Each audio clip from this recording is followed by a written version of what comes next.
crypto pirates. Welcome to your Discord Syndicate's FN Hangout. I am the captain, your captain, RG3, here to just regulate, moderate, any aid that we can the stream here tonight. Hopefully we'll get some people come on. Hopefully we'll have some real discourse, which is what this channel is made for. A couple things I'd like to say tonight. First of all, hello to everybody in the chat room. Thanks for coming. Merry Christmas to all of you. Has the Christmas special been released yet? I don't know. I haven't checked. DJ Cryptomatic is throwing it out there. I think all the Hexicans are saying a little message on there saying hello. I haven't got to do one. Let's say hello to everybody. It's Friday night. It's holiday weekend. This is awesome. Life is good. Can't complain. Eagle Owl, welcome. Make it merry. Paul Sachs, welcome. Johnny B. Hey, Quinn. How's it going? Oh, Quinn's a new member. Thank you. Thank you for being a member. My son is home for the holidays. We just watched The Highest of Stake. Hey, Eagle Owl, cool. How'd you like it? Danny boy, what is up? Getting in the sauna. Nice. Can you watch the stream and get in the sauna at the same time? That would be cool. Let's see. Make sure I'm talking into the mic here. Hexmade, welcome. Moonmutt, Merry Christmas to Hexicans. Yes, Merry Hexmas, everybody. Merry Hexmas. That's it. All right. Optimality. Welcome to the stream. So this stream, for those of you who don't know, this is a stream where everybody is welcome. I am trying to fix my screen here. If you don't know, I just redid the whole studio, and now things are a little amiff, but not terribly. Just move this over here real quick. I'm sorry, guys. Oh, why is it giving me grief? There we go. There, now I can see everybody. We've got Hexicans showing up in the green room already. Good. So what I would like to address to the community today, because that's what this is, a community stream. This isn't the place you come to get all the tech talk. This is the place where we've only shilled Hex and talked about good projects that have been within reach of the Richard Hart ecosystem. Yeah, that's what we do here.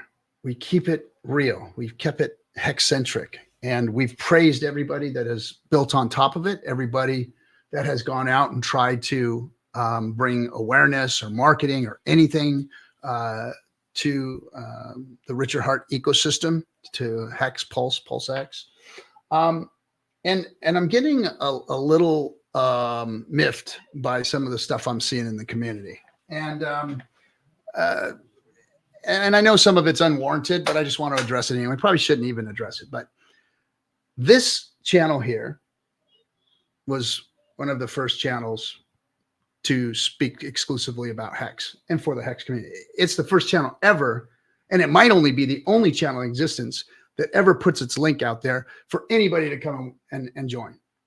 Now, we've done that for the last 4 years. And it's unique. And it's yours. It belongs to the community. Everybody, let me say it again. Just about everybody who has been involved in this community one way or another, whether they were good for the community, bad for the community, just came in and out, scammed the community, everybody has been on this show pretty much. So to say that this channel has done any ill, even though we've had some people, non-desirables on this show, is unwarranted. And I'm not going to accept the blame for any of that stuff. You guys know how I feel and what I've said here, and that you are always responsible for your own damn selves. You out there, the investor, the person that's getting into this space, you are responsible for yourself, for your keys, for your wallets, for your investments, for your losses and your gains. You and you alone. None of us here. We've never given you guys any financial advice. We've never given you guys any advice on what to do here in this space. We've just uncovered things and spoke about them from all angles. Hexicans, non-Hexicans, OGs, new people, don't matter. Don't matter. Everybody's had an opportunity to speak here. So to say that we've done a disservice, I'm telling you, that's bullshit. Because everything here has been for the Hex community to go ahead and speak open about them. Whether they were good projects, bad project, good people, bad people. That's it. And it's done a lot for the Hexican community. It's done a lot for Richard Hart's projects. He follows me on Twitter. He has basically never came at us and said anything about our content. He's always followed it and respected it and said it was, you know, keep going, do what you're doing, make movies, build products, be an entrepreneur. And that's the other thing. That's the other thing I want everybody to understand too, is that everything that's going on around here in this space is entrepreneurial endeavors. You know what that means? Do any of you know what that means? So for those of you who think that this is some big fucking giveaway for everybody, that crypto is supposed to be free, that crypto products and things built on it are supposed to be free and given, I got news for you. You don't know what the fuck you're talking about. That is not the case. That is not the case.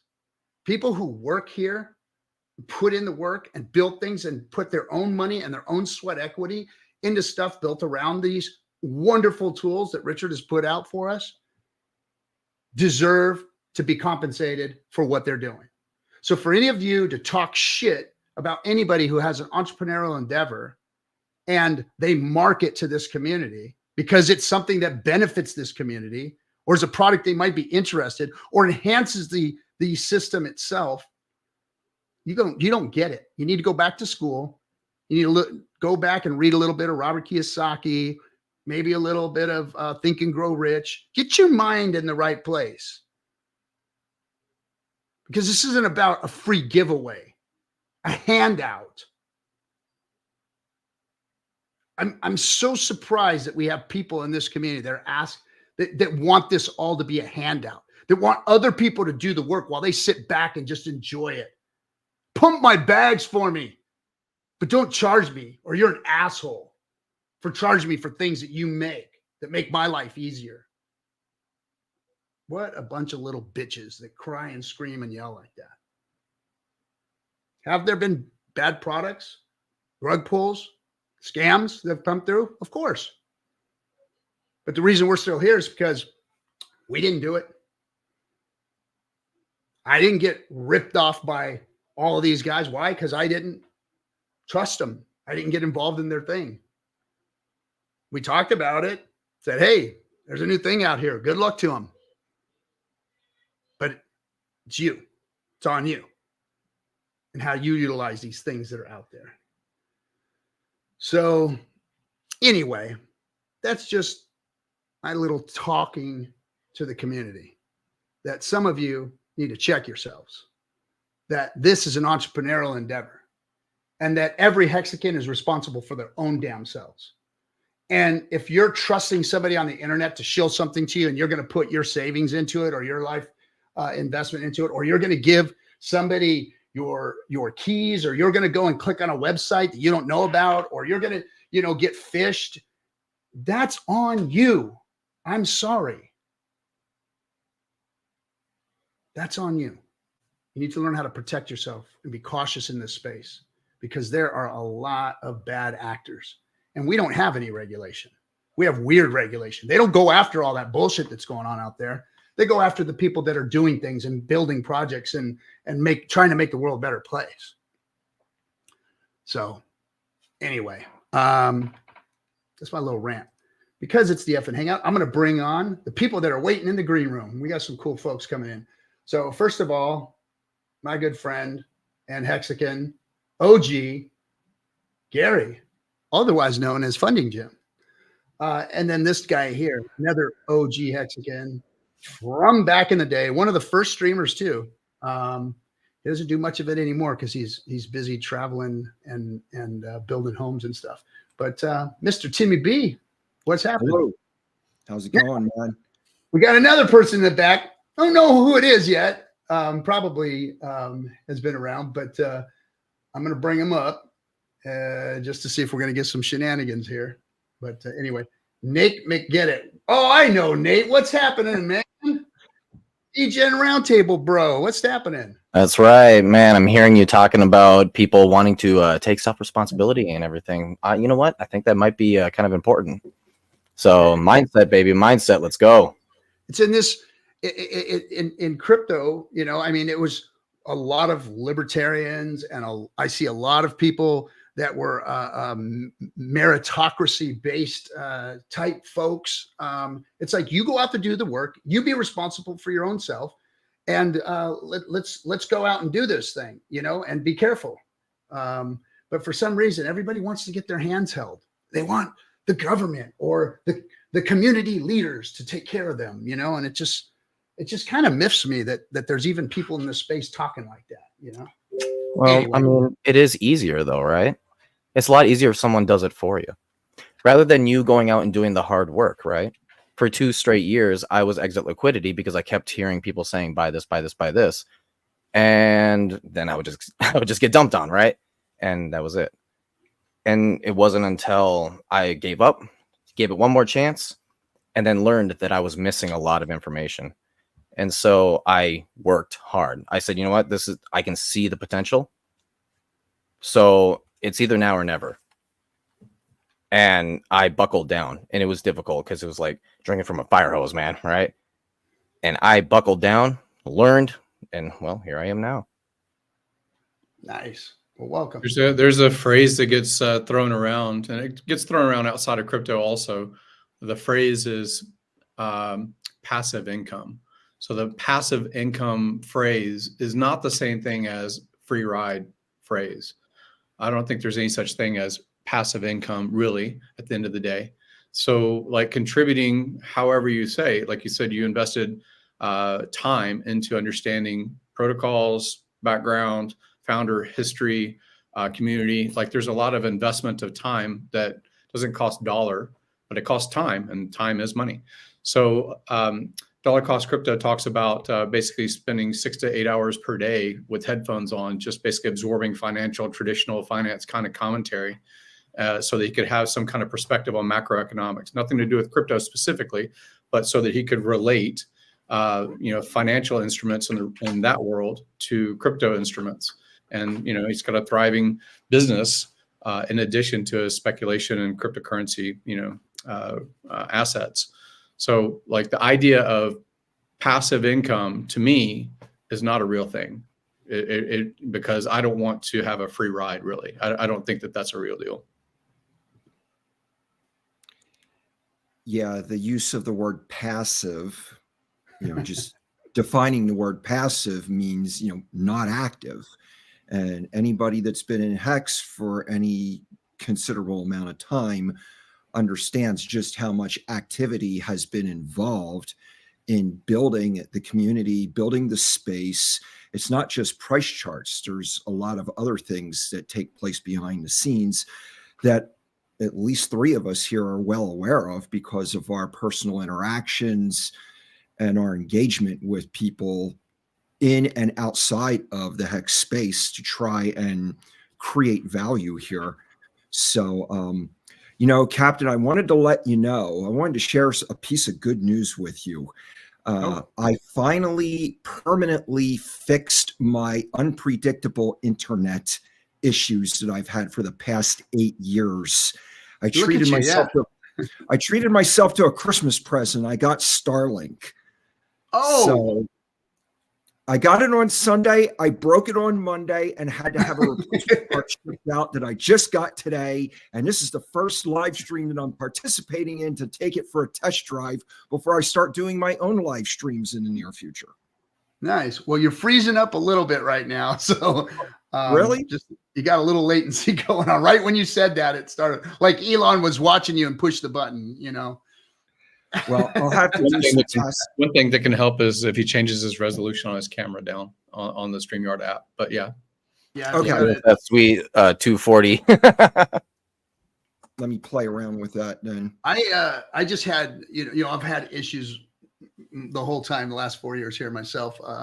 And David Fetter hooked me up with a company that makes these like Wi-Fi connectors that you find in hotels and, you know, in convention centers and stuff.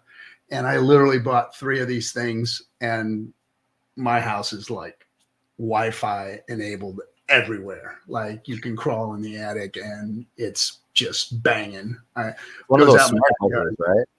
The What's smart that? house. It's the smart houses. You walk in, you just say, "Hey, do this, do that," and it just automatically does stuff for you.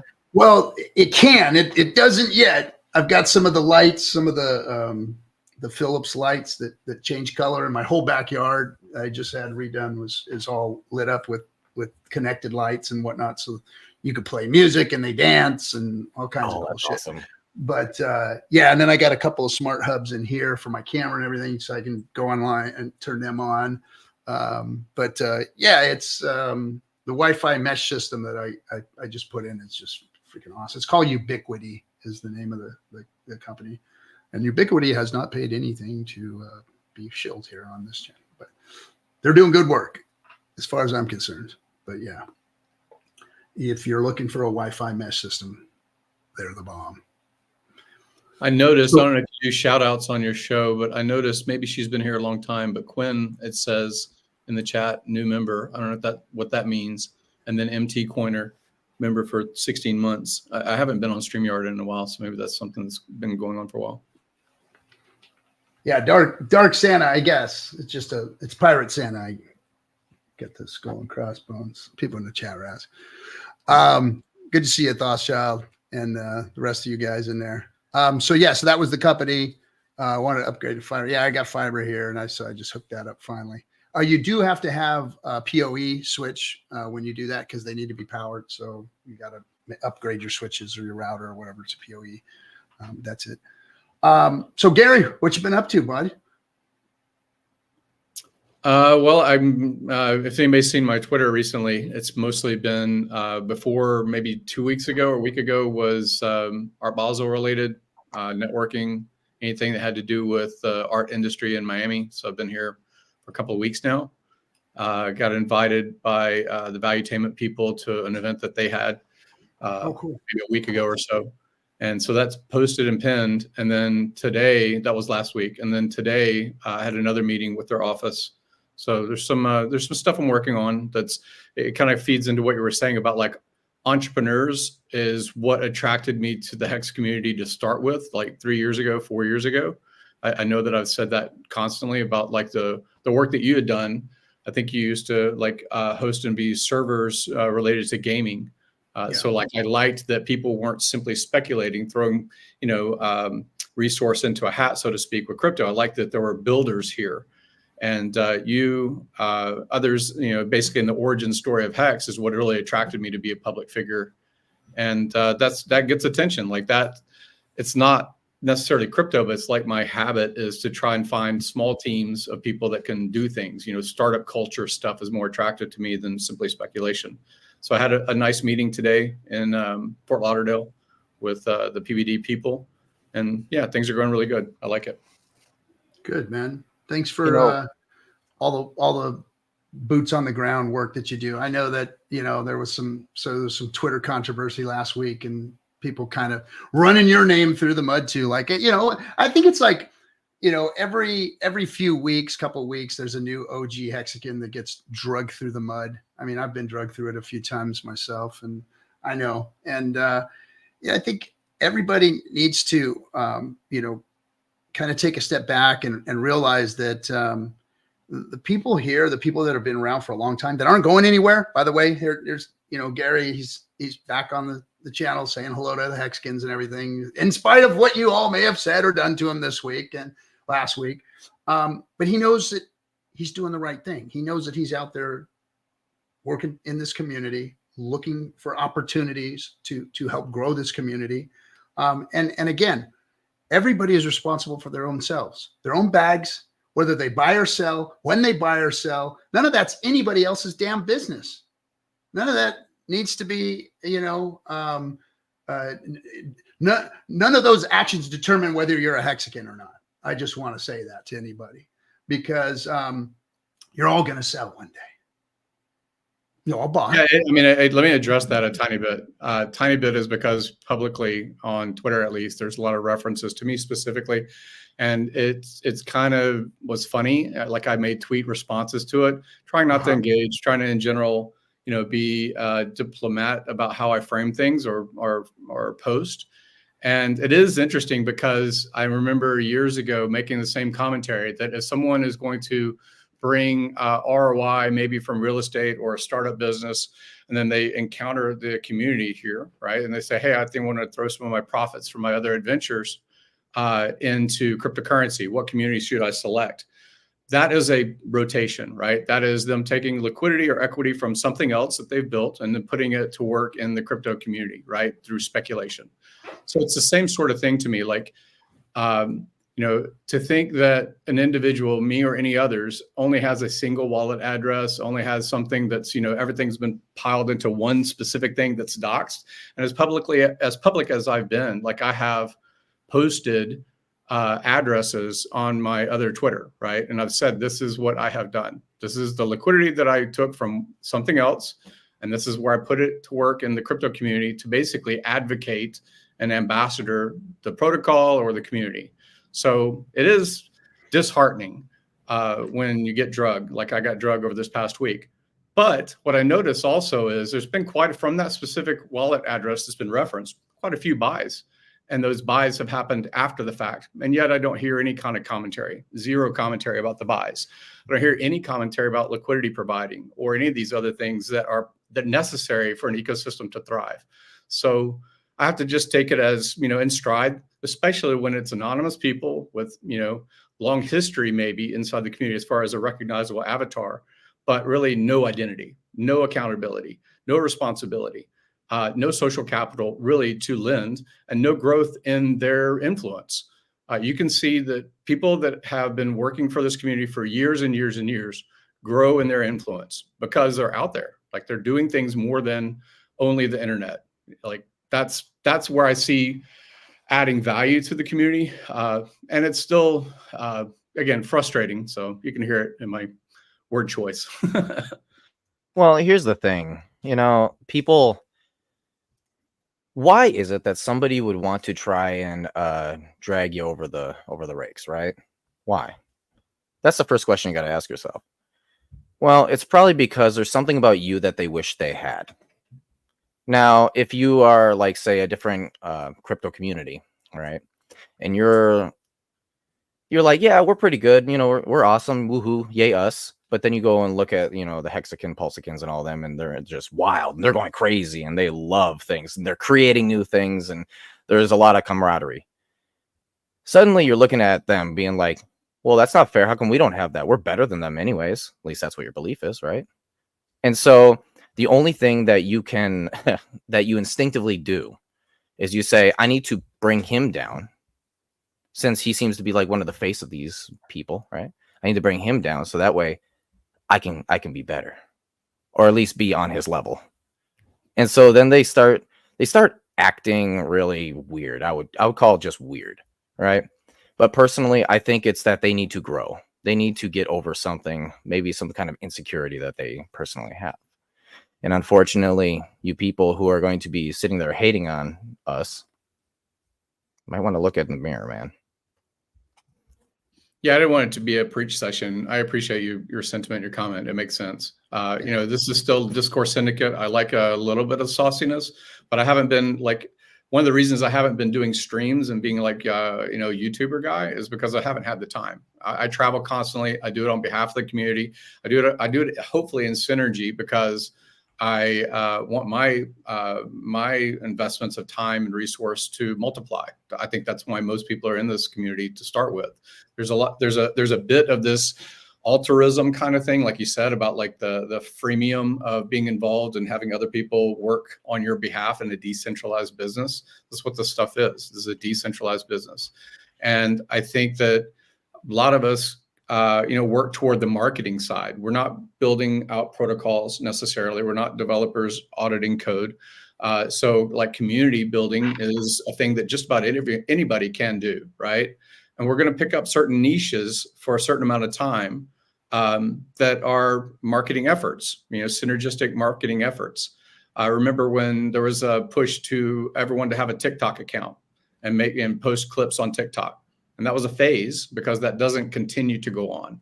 Or there may be let's get together for a meetup, or let's have some type of annual event where we can all see each other, in person, have some kind of social interaction.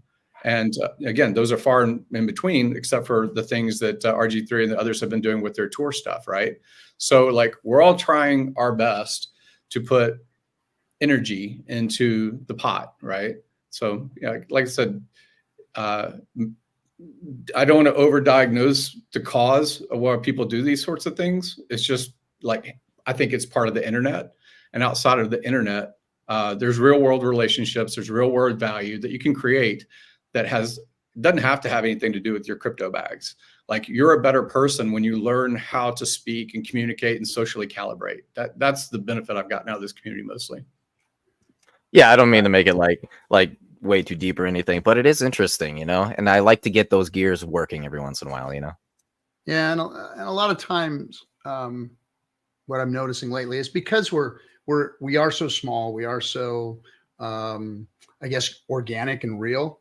Like we pay attention to one another, and so these things that are said about us from within the community, kind of hold a little more weight than just somebody on the internet, speaking to one of your streams or something.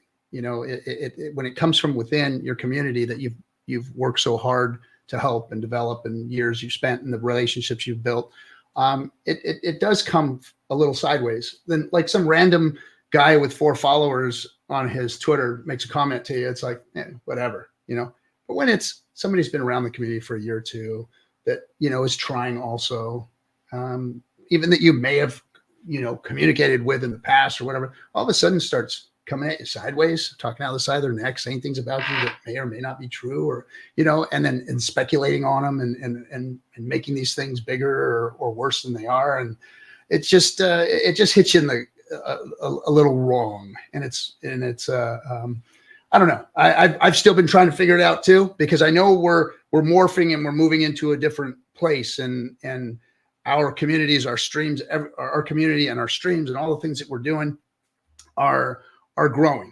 and they're getting bigger. And, I heard, man,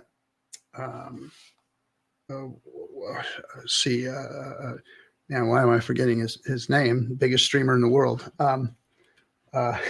Beast? No. Streamer, that would be a PewDiePie, right? No. Sony Podcaster, gosh dang it. UFC. They look like what they talk about. Give me UFC. God damn. I don't know that. Why am I forgetting his Rogan? name? It must be Rogan. God damn, I'm forgetting Joe Rogan's name. Wow, that's wild, Yeah. man. People recognize Joe Rogan. Maybe we need to take a breather. But what Joe said one time was like, he said, look, I don't pay attention to any of the negativity on, the socials. He goes, I get every stream I do, I get, 1,000 death threats and 1,000 more people that hate me. And, if I paid attention to those, I'd never get anything done. I'd never go anywhere. I'd never move forward. It's all about focusing on the people that want your content, that accept your content for what it is and believe in you and what you're doing and support or want to be there. The rest of it is just going to come no matter what. So wasting any time on it, period, which is what we're doing right now, is wasting time on this, where we can move on ahead and start talking about other things, which is what we're going to do, because I'm going to bring somebody in here who's going to bring some positivity. She is in the green room, and it's our positivity princess of Hex, a wild SJ. And she just appeared. What's going on? With bells on. Rings on her fingers and bells on her shoes, right? Okay, we got another person backstage. I'm going to keep my finger on the button because, again, I don't recognize him either. Let's see. You will. Hey, Josh. Hey, what's up? What's up, bud? What's going on, panel? Good to see you guys tonight. Hey there. Hey, I can't see in the damn green room anymore. Where's stiff for my glasses? Clean off my Just so glasses. people know, this is the fearless leader of the DGen Roundtable. Yes, the DGens have joined us this evening. Glad to have you guys with us too. Like your work. like what you guys are doing. Yeah, man, we're excited. And yeah, Gary, love your stuff. And Tim, glad to be on the Yes. panel with you, man. Glad to be on the Good to panel see with you. All right. I'm We're glad that the captain was able to quote a song that I recognized. A what? That song lyric you just quoted, she's got rings on her fingers and bells on her shoes. I didn't think I'd hear that from anybody. Yeah, that's Grateful Dead. Of I course mean, it is. Come on, man. Come on. I guess I'm a hippie at heart. I was raised by hippies. And so yeah, man, I was drugged to bluegrass festivals, Dead concerts, Crosby, Stills, Nash and Young, Fleetwood Mac. I was a little kid when all this was going on, and then what was the other? No Nuke concerts. We'd go to those things. My parents were hippies, man. I followed them around all over the place. I did my term paper on the Grateful Dead. Oh, did you? Yes, I Did did. you? And That's I interesting. passed. Yeah, that's why I became a rotten rock and roll punk rock freak in the 70s and 80s, because I couldn't stand all that hippie shit. That's not a freak, man. That is some good ass fucking music. It is. No, I dig it, man. I to this day, I like hearing the music. I listen to the music. I mean, you know, I'm a rocker. I like that stuff. But man, it's the old 70s rock, the hippie day rock, all that stuff. It's good stuff. And especially the Dead. The Dead are just freaking phenomenal. It's good to see you, SJ. Yeah, good to see y'all. I have a question for the panel, for the room. Uh-oh. What is the most positive experience or lesson that you've learned in this last year through this last bear, like specifically in terms of like going through the most brutal bear market we've probably ever seen? I mean, it's my first bear market, my first cycle ever. So I want to hear, like, how do you turn the most wretched bear market that crypto's ever seen into a positive? Like, what have you taken from this that is you're gonna just like hold on to it with a big old smile and take that into the next year? Well, I'll go ahead and take this one. I'm going to go ahead and say our show right now. This was born out of the bear market. And a lot of us in here have literally gone through what I've gone through and worked extremely hard. And over the course of 6 months, went from not knowing very much to teaching people because of the hard work. And now with all of us same-minded, we want to make sure that people do not go through the same struggles and mistakes that we have made. And so we're out here just trying to help everybody. And you know what? This has become a very positive thing when you get people who start saying, hey, thanks a lot, or hey, I almost made a mistake and you helped me. And there's just on and on. It's great. I got a comment. I noticed that as the bear set in, and as it was mid-bear, if you want to call that, you know, some history thing, people got into fitness, or they said, let's do a program. You know, like it would be an exercise program of 6 weeks, maybe a weight drop gain a goal or something like that, right? That's basically applying yourself to a different task. Like constantly looking at charts, constantly looking at things that you really can't impact. Like you can try a different marketing thing, try to do some kind of funnel as far as new people during a bear market, but it is challenging. Like it's psychologically challenging. So what I liked, what I learned actually was, example, Wild, you were saying about your bus project and your liveaboard and the new content you're creating as you're supporting the tour and things like that. That was interesting. Like you launched your own channel and have different audience altogether to support you. That's really what happened, I think, with Hex's origin story, as people stepped up and said, one, they were locked in their homes because of the previous beer virus or whatever, right? But outside of that, it was it was a journey of self-improvement. One was we had input from Richard. Then we had cross-pollination input, like, you know, building, learning from the experiences of others inside this community that weren't Richard. That's the biggest thing that gets me through, that I think got me through the bear.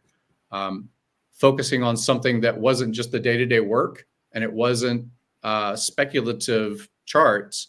It was, what can I self-improve? Like, what can I do creatively, you know, with my time? Well, as you and the captain know, as I shared at our meetup here in Phoenix, I spent most of this year mitigating this bear market by taking my frustration out on the earth by digging a septic system, smashing rocks and dirt with hand tools, and slinging about 3,000 pounds or more of dirt, just, dealing with my construction project. And the fact is, I bought my first piece of real estate in my entire life, thanks to Hex. And I thought you'd like that, Gary, considering your experience. So, I just looked at the things to be thankful for. I got my first piece of real estate. I've designed a house I've wanted to live in my entire life. I onboarded the building contractor who's going to be building it. He's got stakes in Hex. It's funny. He's like, I don't know a whole lot about this crypto stuff, but he has a lot of experience in legacy markets. So I give him 2 sentences on how Hex works, and suddenly he's making his own stakes. So I told him how liquid loans works in like 3 sentences, and he got it just like that. He's like, oh yeah, liquidations. I understand that. I'm like, I thought you didn't understand all this crypto stuff. You're smarter than you think. So that's just been a big benefit to me, seeing some positivity, even when things on the surface look like they're collapsing. They're really not. There's 8 billion people on this planet, and most of them have not heard of Richard Hart. They haven't heard of Hex. They haven't heard of Pulsechain. We have the whole world out there to onboard. We're just getting started. Yeah, Nice. and for me, it's the growth and the maturity that you can obtain if you put in the effort while you're going through a bear market. It's super important to really put in the focus, especially when you don't have the euphoria going around the world and you don't have everything blowing up and you don't have all the excitement and everything. It's really hard to stay focused and stay locked in. But if you can learn to do that, if you can master doing that, then the growth that you can have mentally and the maturity and the financial game that you can gain from that it's unbelievable. And you can make a lot of money in the bear market if you're buying in at the right times, and you can develop a solid investment strategy. You can make a lot of money in the bear market. So yeah, the that's bear what I market learned. really, it is very true that the bear market really, really, really teaches you mindset and not FOMOing in, because you need to be pretty stable with your emotions and investing and able to handle a bear market, especially like the one we just got done going through. Yeah, especially with all the shiny objects that show up too. There's so many. So many. I mean, when you see something in a bear market that just pumps, it's like you got to be leery of some of that stuff, and a lot of things do, and then fail. But a lot of things do, and then sit right into the bear market with everything else. So good on those people that have done those things and whatnot. But just remember, there is always all right. There is always super risk when it comes to this. But I'll answer SJ's question too about the positivity of the bear market. What I liked about it, and it's just probably in my DNA because of being a Marine. I liked that we were down, face down, in the mud, wounded, out of ammo, crawling through it, trying to get back up the hill with the enemy's boot on our neck. That's what I liked. I loved it. I thrive on that shit. It's like knowing what we're going through, as long as we keep crawling through that fucking mud, as long as we keep persevering and trying and moving forward. And even though we make an inch and we lose 2 inches during this bear market, every effort that we put into it, I want everybody to understand that all of our efforts, everything that we're doing, those people that are putting in the work, those people that are staying diligent, there's payoffs for that. There's kinetic energy that's being created for this next bull run. The bow is being drawn back. You're in the right position. You see what other people aren't seeing. Those that have gone away from the space, that are not paying attention to it because it hurts them too much, or they've over leveraged themselves and they're pissed, or they just don't want to spend the time or put the effort into it. Those are the people that are going to miss what's about to happen. Those are the people that aren't going to get ahead of the game when it does happen. They aren't going to be positioned and ready to go when it does happen. And those of us who have that boot on their neck right now, you're the ones that are going to be paid the dividends for this last bear market. So just remember that. And it's in any endeavor, anything you do that pushes you to your limit, that makes you hate being involved, it makes you hate what's going on, that makes you stronger. That which does not kill me makes me stronger. And that's why I love it, because I've been through so many of these things like this, so many things in life that have challenged me, hurt me, destroyed me, tried to destroy me, beat me down. Every time I've come through the other side of that and just worked my way through it, there was a pot of gold on the other end. There was better on the other end. There was more knowledge on the other end. There was more wisdom. There was a better life. Everything got better when I got back up, dusted myself off, and took that first step forward. And that's what we're about to see. So for those of you who have stuck around and put in the work, that's the positive thing, is that all of this fucking mess is going to make you better and stronger. Somebody needs to clip that right now, because that is something that needs to be on replay on some YouTube shorts. Make sure you clip that. That's an awesome monologue right there. Speaking of chasing shiny objects there, Captain, my shiny objects that I'm chasing now are the Mexicans that are doing the foundation work on my house, because they're wanting to know, what do you do all day? You're out here working with us. What's your job? I'm like, this is my job. This is my property. I pay myself to work here, just like I'm paying you to work here. And that was my way of introducing them to the crypto space. I don't know how far our conversation's going to go, but that was my way of introducing them to the industry that I'm involved in, is by being out there and getting my hands dirty with them. Nice. Well, it kind of sounds like you're starting a journey at that point, because it's like you're seeding them, right? Hey, this crypto thing, you have an experience with someone who's had success in crypto. And how far is it going to go? You ask that question. Well, how about this? It's going to go years into the future, because they're going to start like, I'm not quite happy with where I'm at. What about that crypto thing? I hear it's kind of buzzing, that Bitcoin thing, right? That's going to start it right there. And maybe he'll get wrecked a couple of times, but then he'll come back, and then he'll be stronger. And then eventually successful. Yeah. Was that good enough answers for you, SJ? Yes, y'all did great. Great job. I appreciate all your answers. And to round it out, I'll answer my own question. And this will kind of lead into something I do want to bring up that happened today. But for me, I really dug into Richard's, like the gist of CeFi, right? Which is action. I learned this year that if I wanted it, I had to go do it. If I wanted to live this life and be free and spend my time and energy promoting Richard, this ecosystem, Hex, Pulsechain, all I had to do was go do it and go ask and go be about it.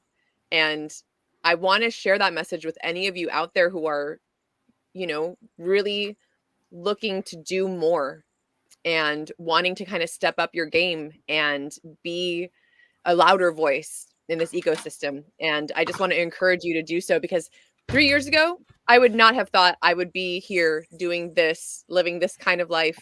And there were little things that I kind of saw along the way that I knew that I wanted to do, and little bits and pieces of the life that I knew I wanted to live. But going into this next year and having gone through what I did this last year, which involved a lot of loss financially, emotionally, and then lost, unfortunately, recently my dear sweet cat of 16 years. It was a really rough year, but I was able to, in much thanks to this community, persevere through all of that, because I've made more friends, I have more connections, I have more support than I ever have in my entire life. And that to me is a 1000x on my lifestyle. So that's the positivity that I brought out of this, is that I really am living the life of my dreams. And it's only, I mean, if we're at the bottom of a bear market and I'm just this stoked on life right now, I can't even fathom really what the next couple years is going to bring. And I'm very much looking forward to that. The one thing that I did want to bring up, and Swizzle6 told me to show it, and I know I can do that, but let me figure out the best way to do this. So I mentioned my cat passed away. And before she passed away, I actually reached out to this artist, and because I'd seen her work, and like her focus is cats. And I was like, oh, I love cats, and I've got a cat, and it would be so cool if you would do my cat as an art project. And so we talked about it months ago. And then I didn't really, she's been busy, didn't really want to, bother her, bring it up or whatever. And after my sweet Princess Sophia passed, Spectral Mana, she reached out to me and she said, hey, I would love to do a tribute to Pulsechain Princess Sophia. So she did that. And today they did the free mint of it, and it minted out in 1 minute. There were 111 of them, and they minted out like nothing. So I wish I was there. My connection on my phone did not work at that moment in time, so I wasn't able to be there. But let me see if I can bring this up real quick to show you guys, because it is so special and magical and wonderful. Let's see, share screen. Here we go. You got it there? Let's see. I'll let you. There we go. There you go. There she is in all of her majestic glory. Super, super cool. And if you actually have the NFT, there's like all these files and things like it. So if you're not familiar with Mana's work, her NFTs, she draws them in virtual reality. And she did this whole video where you can see her actually doing the work.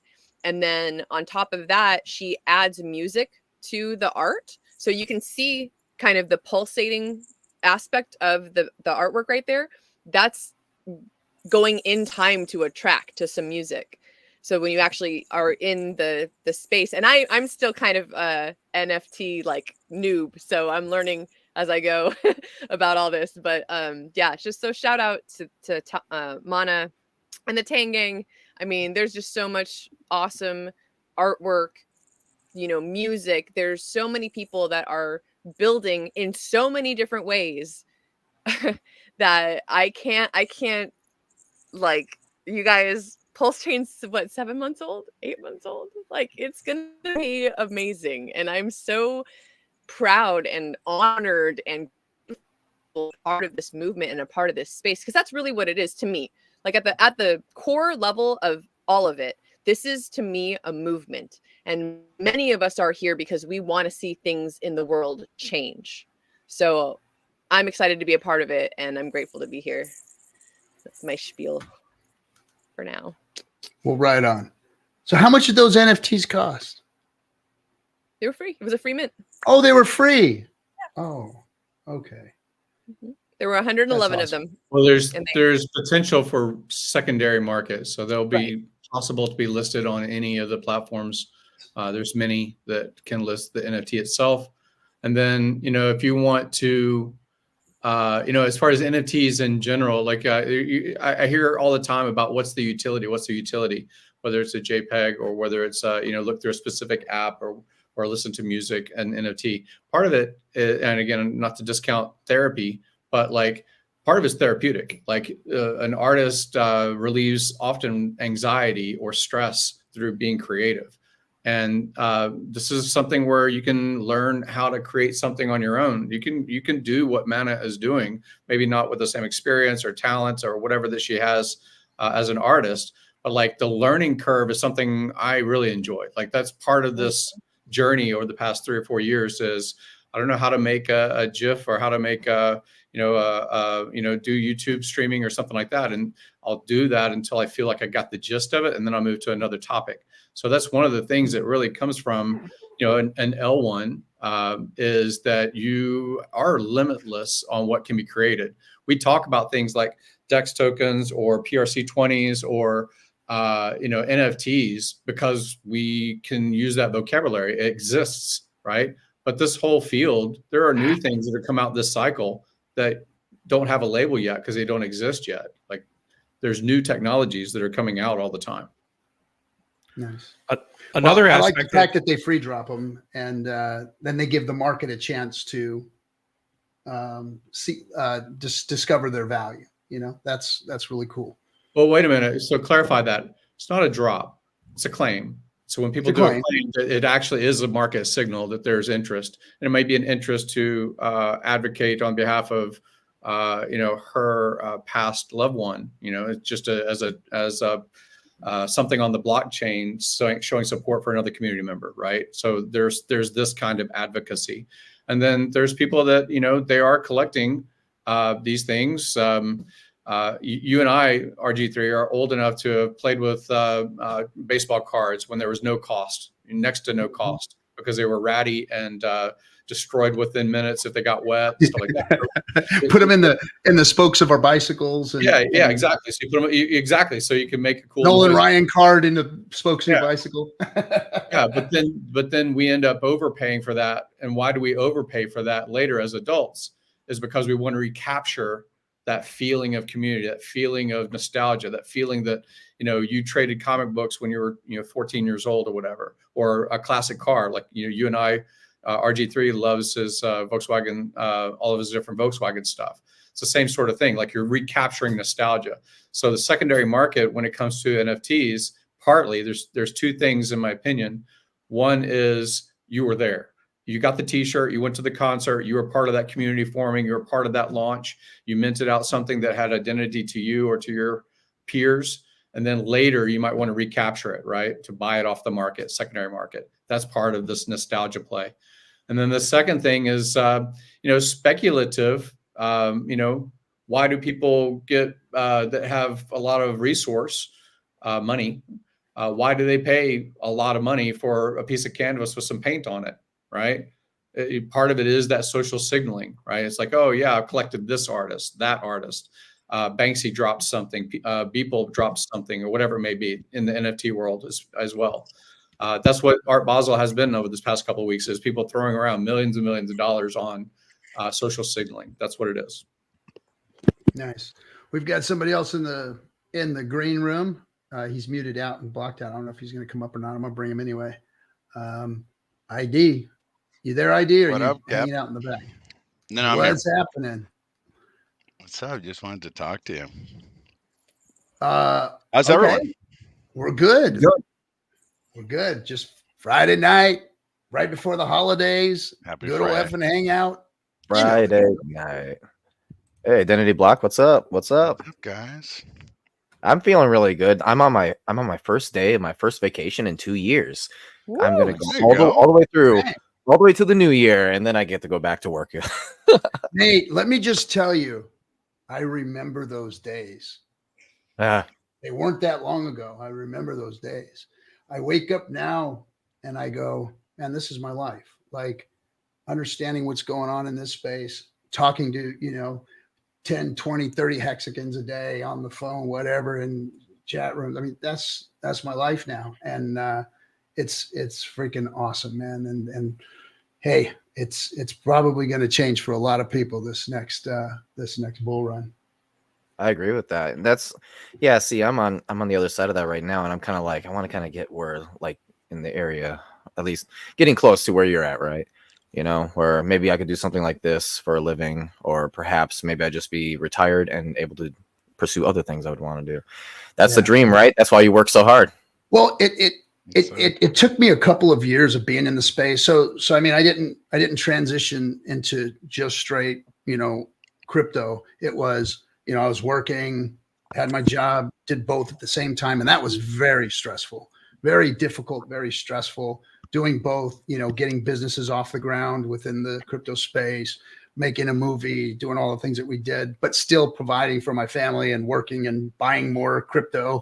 And then when I was able to make the transition finally and kind of step the other foot in the door, man, all the weight just came off of my shoulders from one of my ends of the candle that was being burnt. I got to blow one of them out, and that was an amazing time. But again, I caution anybody out there who has a job, a regular job, a good job, to not make a mistake and over leverage yourself and jump into this crypto game with both feet until you are solid. Until, my boss knew for a year that I was leaving. He asked me to stay for an extra year. And that's exactly what I did. So basically I was full-time crypto and full-time work for a whole year. And it was really stressful, but it was necessary, both for me to leave on a good note from my job. A lot of people think that I, got up on my boss's desk and like shit on his desk or something. That wasn't the case. And in the movie, the person that you see me talking to that they caught me conversing with was actually one of my employees that I had hired and brought into the game. That was my operations manager. And I was just explaining to him that I was going to be leaving. So, it's there, it's available. And, but you got to make sure that you're ready. Again, like I said, the space, everybody's responsible for themselves, but don't quit your day job right away until you know that you are secure and that you can survive a bear market like this and pay your bills and make sure your businesses stay running when it's dry. It's dry. All our crypto businesses are dry. Can you keep those running and up and market enough to make them survive? Because it's hard in the real world to get a business started. Most businesses fail for their first 5 years. 90% of businesses fail in their first 5 years. And in the crypto space, I'm sure it's much higher than that.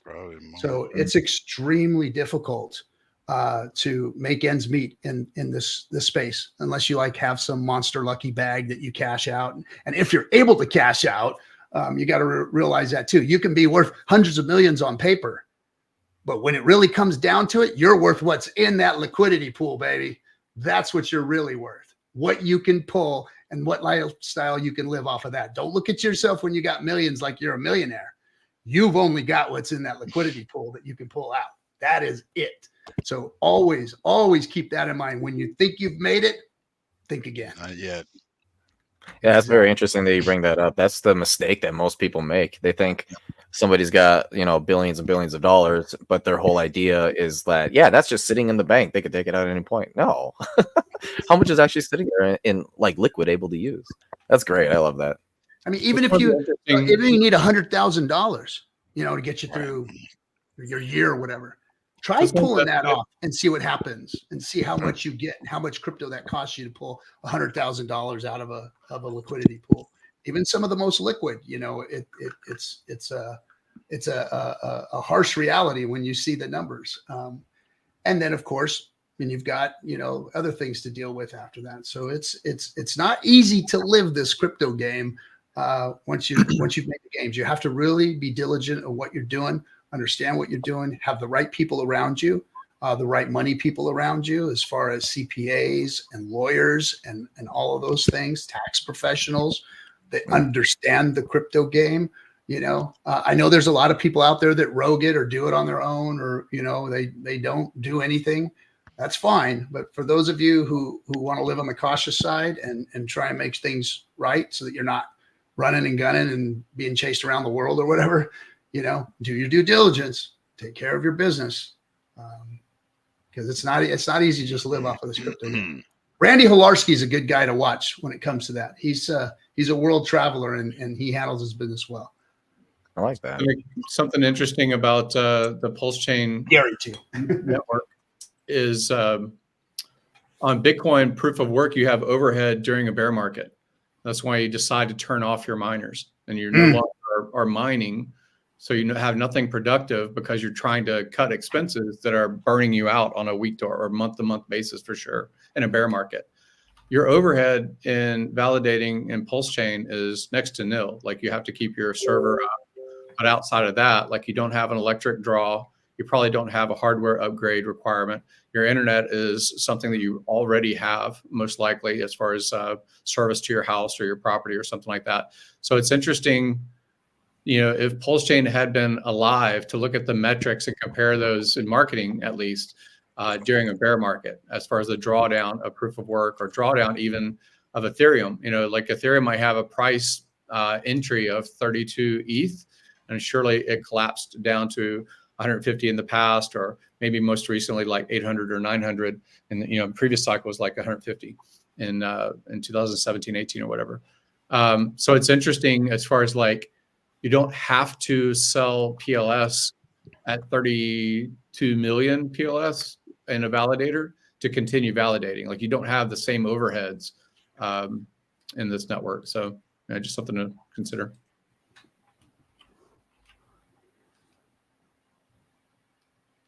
Good info.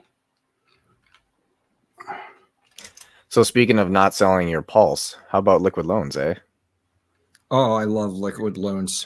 Ooh, we got another fan here. Yeah, liquid loans did quite amazing. I want to speak to this too, in a way that we can mitigate any disaster. Lending platforms are tools. Yes. They can be used for good positioning. Yep. And very, very risky positioning. Yep. So everybody needs to understand that that's what lending protocols provide. A way for whales to not destroy the price and mitigate issues with moving their crypto. But it's also a place for people to basically gamble. And we all know the rules of gambling and the rules of wrecking your life. Ladies, liquor, and leverage, right? Those are the things that will get you wrecked. And you need to understand that. However, there is a tool out there and people are using it and they're happy with it thus far. You got to be careful with it, though. My opinion, jury's still out on it. They're doing great. They're doing good work. They have launched. Took them a long time to launch. They got a lot of shit for that. Deservingly so, I would imagine. And now they're starting to prove themselves. So yeah, all of that is suspect. People are enjoying the platform and using it. And so at this point, I have nothing ill to say or positive to say about it other than it's launched. And at this point, it's working. So that's my my 2 bits on it. And you know what you talking what good you, about it. What you just said just echoes the point of your opening monologue about self-responsibility and taking accountability for your actions. If you're going to use a platform like Liquid Loans, you need to fully be able to understand exactly what you're doing. Otherwise, just buy and hold. You don't need to be doing leverage plays or anything like that. You need to fully understand exactly what you're doing before you put even a single dollar into this game. Yeah. And buy, hold, and stake Hex. Yeah, that's the simplest thing you can do is literally just buy and hold. And if you want to get a little bit more degen, if you want to, take a trip out to the casino or anything like that, you can play around on platforms like Liquid Loans and stuff like that. But at the end of the day, you have to take responsibility for your actions and you have to put in the due diligence. Sure. And, it makes, your opening monologue that much more important and hit home. It truly does make all the difference. All the difference, Josh. It really does. Because I mean, if you think about it, when you look at the percentages of like who overall has won and what is it that they did to win, right? Or at least make it, the majority of people are actually, they literally just bought a coin, forgot about it, and then sold it at the top. Just buying and holding is hilariously enough basically your best move possible in crypto. And it's also probably the most boring. And I think that's the reason why people don't do it as often or don't focus on it as much. I pride myself on making as few clicks as possible in the macro market. As few clicks as possible. My goal is only a couple buy clicks and a couple sell clicks. Helps. Anything else, I don't have time for that. I'm not paying attention to that. I'm focusing on my lane and I'm focusing on what I know will be successful in the long run. So that's No, I got you on that. I know I do a lot of LPing and all that, but you know how busy I am. So I want more things to come. You know, I can leave it sit there for a while. Yeah, and it's good to see all these tools starting to launch, because these are the things that DeFi is going to need, is these types of platforms, and we need adoption, right? So we need to have things working and functioning well over here on Pulsechain in order to bring adoption and to get people into the greatest crypto asset known to mankind, which is Hex. I think that it's going to be a bigger, better way to get more folks involved in Hex once they come over and start using the platform. And it's going to take some time, it looks like. When we were talking about launching Pulsechain, or when Richard was talking about launching Pulsechain, we were all sitting around waiting. We expected this narrative of all these free tokens being over here. We're going to pump Pulsechain, because all the ERC20 folks out there were going to come and get their free coins and provide liquidity and all that kind of stuff. And let's face it, that just isn't the case at, light speed. It's taking time. There's very few people adopting at this point, or very few projects really adopting at this point. So I think it's just a lot of patience. It's going to take some time. It's going to take another bull market. I think, Pulsechain is going to need another kind of a priming of the pump. It's going to need this next bull run in order to get it kind of up and moving. And then, maybe a whole nother bear market, and then maybe it'll see its heyday. I'm not saying that it won't pump in price. Anything can pump in price in a bull market. Let's face it. The shittiest meme coin out there, guys. We're gonna watch it pump. We're gonna watch it blow through the freaking chart. We're gonna go, oh my god, and we're gonna see the assets that we consider solid sit there and maybe go sideways a little, maybe pump a little, maybe dump a little, boom, boom, boom. And we're going to see stupid coins do ridiculous shit. And, but that's just what the bull market brings. And that's just what this space brings. So be prepared for that too. And don't let it fudge you out or send you off into shiny object chasing. Yeah, that's something that's very interesting that ends up unfortunately happening to a lot of Hexicans and Pulsicans, is because Pulse and Hex has been kind of, I would say suppressed a little bit, and it's kind of boring. And then you suddenly start getting all of these other coins that are running around, Wojak and Bunk and all these other ones, and people start saying, you know what, if I just sold my Hex or Pulse for one of those, then I'd do better. But the problem is it's already pumped. Now they're buying up here. It maybe goes up just a little bit more. Maybe they get a 2x, but they're like, oh, it's going to 100x more, and down, you get and they lose it. And now they're going back to Hex, quite literally, at half the amount of coins they started with. Yeah. Sorry, guys, you lost. Yeah. Don't be chasing green candles, guys. It's happened a couple of times now in 4 years. It's kind of evident is there's solicitation. Solicitation says, sacrifice for this particular cause, this particular protocol, this particular fork. That solicitation is to the same audience after the protocol launches. The people that wanted to participate most likely did participate. And then the marketing is to the same people that were originally potential to be in the protocol to start with, right? So it's not, to me, it's like the outreach is all that matters.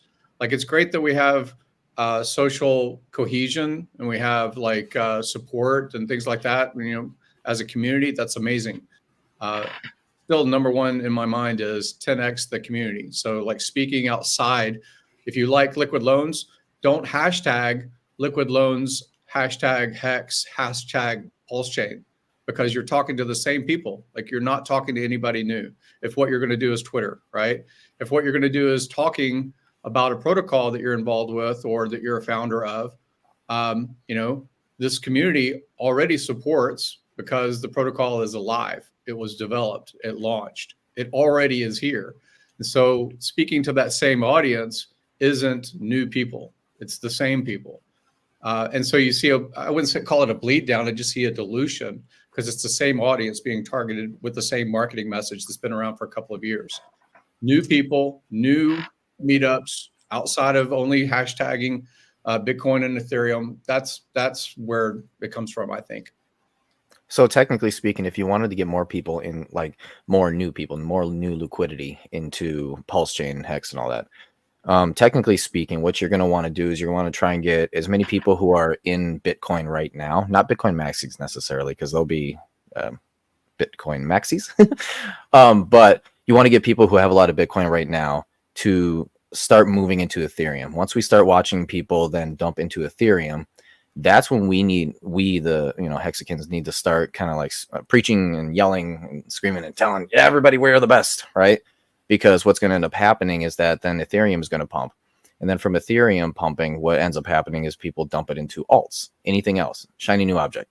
This is the top euphoria, right? And they start going crazy. This is when the smaller coins and alts start just going rampant, especially the scams and the memes. So what we want to do then is, as soon as we start seeing Ethereum go absolutely haywire, right? That's when we need to ramp it up as best we can to try and get people over here. That's going to add a lot of liquidity. There's a lot of liquidity coming too, by the way. So it's going to be something interesting I saw today was a move, an Ethereum move, and I have not seen an Ethereum move this big to date. I've been monitoring it for the last like 8 months, watching just big wallet moves, not exchange trades, not big buys or sells, but what appears to be either mining operations moving funds or OTC trades or exchanges moving money into different wallets and whatnot. What I saw today was a $750 million Ethereum move. Nice. It happened in 2 transactions today. And that was the biggest Ethereum move that I've witnessed. I mean, I've seen a couple that were close to 100 million over the past 6 months, but I have never seen anything happen in an instant. This was 2 transactions this afternoon, $750 million worth of Ethereum moved and went to an unknown wallet. So that's telling me that maybe somebody set up a new wallet and made an Ethereum purchase. So I want to speak to that point real quick. This recent space that I hosted, it was Women in Web3. And I'm going to go ahead and I think I'm going to do that bi-weekly now. It was really a wonderful space. And one of the things that struck me that speaks to this point is that 2 of the women who were already doing NFT art, Mana and Full Metal Magdalene, they both mentioned in their stories, because I had them give their origin stories and how it was that they got into the Web3 space. Both of them mentioned the fact that it was just so not worth it to do what they were doing on Ethereum, that they got so excited to know that Pulsechain was coming out and that they were going to be able to make their art and do these mints. And again, kind of an NFT noob, so I don't know exactly how it all works, but the fact that, as an artist, you have such a small fee on Pulsechain as opposed to what's going on Ethereum, that you're able to give your art out, or display your art and sell your art to more people through those means. Like, that really was something that I had not necessarily that I hadn't thought of before, but just hearing multiple women mention that fact. I just saw Crypto Ewok say, basically like when they see, he says, wait till you see that the fees, are not going to allow these other things to work, they will come. Right. And that's already happening. I see that already happening in the NFT space, with everything that's going on Pulsechain there, mints going, in minutes, everything getting like Georgia Carrera's Lola mint sold out in a minute, just it's really awesome to see that. And I think that's very bullish to me. Like that's something that, it's like these little gears are turning, and that's going to make the bigger gears turn. And, it's just going to perpetuate the awesomeness of Pulsechain. That's something to keep in mind. You can't really speak to that audience, that participants on Ethereum or other chains. Again, this is going to sound like heresy if you haven't done it. So if you sacrificed for liquid loans and you said, hey, this is going to be a great product and it's going to be amazing on Pulsechain because it does X, Y, Z. Have you done liquidity? Can you speak to the cost of participating on the liquidity protocol on Ethereum? Do you actually have numbers and reference? Probably not. Like a lot of people that I think are using liquid loans, other than the founders and the advocates over the years about the product, don't really have experience in it. It's a newish product. You just said something about NFTs. The same sort of thing. Like NFTs is kind of ubiquitous across all blockchains. They're pretty much available. I mean, even Cardano has NFTs now, I believe. But like in this most recent event, this Basel stuff, a lot of Ethereum NFT stuff. And the conversation is, what is the cost to mint? What is the cost to produce? What is the cost to trade? What not just the fees of a platform like OpenSea or Rarity, but are Rarible. What is the benefit of Ethereum? Well, liquidity is there, money is there, people that already know the brand and the security and stability of the network of L1, but like it still is prohibitive, right, for many. So if you're going to say in liquidity, you have less than $500 and you want to take 1/4 of an ETH and leverage it on liquidity, you can't, because Ethereum fees are far too high. It's higher than your capital. But you can, again, I don't know enough about liquid loans. I'm just saying, if you're going to talk to an audience that is on a different network, you probably should know the protocol, not just in how it functions, but that real world expense and why your thing is better. So as you're speaking here, we literally just got that ETH has decided that they're going to do the sharding, dark sharding, which is going to be reducing their fees. So this is going to be very interesting. Wow. And Look, somebody made that move today. Yeah. Interesting things are happening. And I'm looking forward to all this. I mean, think about it this way. You got large institutions already buying up Bitcoin, right? Like very large, trillions, right? Trillions in asset managers. So you're going to have that going into Bitcoin, which ultimately then, and they're already trying it right now, is to get a spot ETH, right? So then again, the Bitcoin is going to then fall into the Ethereum, right? I think that there's going to be such an overflow that everybody is going to be, even with the sharding, I'm pretty sure that these the gas fees are still going to be like ridiculous, where you only have large people in these pools in Ethereum doing anything. Everybody else, you're a normal man trying to switch around $10 or whatever worth of something. It's like $20, $30 just in fees, right? Yeah. They're going to have to go somewhere where the fees are a lot less. And I mean, what works basically the exact same way as Ethereum, only probably a little bit better. I don't know, maybe this place called Pulsechain. And may have a bag of your coins over there waiting for you. Yeah, exactly. You got it. I think that what we're going to see is a project just say, we're coming over here. And it's going to be one big migration, and then that might start the dominoes to fall. I don't think it's going to be individual investors kind of coming over and trying to provide liquidity. I think one project is going to just say, boom, bucket, we're over here. Bam. And then once that happens, then the dominoes can start falling if they come over and become successful. I think something interesting is going to happen with Ethereum this cycle. For the first time in this past bull cycle, Ethereum bottomed 5 to 6 months before Bitcoin did. I don't know. I don't know what it's going to be. I don't know if it's going to top before Bitcoin does. I don't know what Ethereum's going to do, but I think it's going to be something that maybe we haven't seen in cycles before.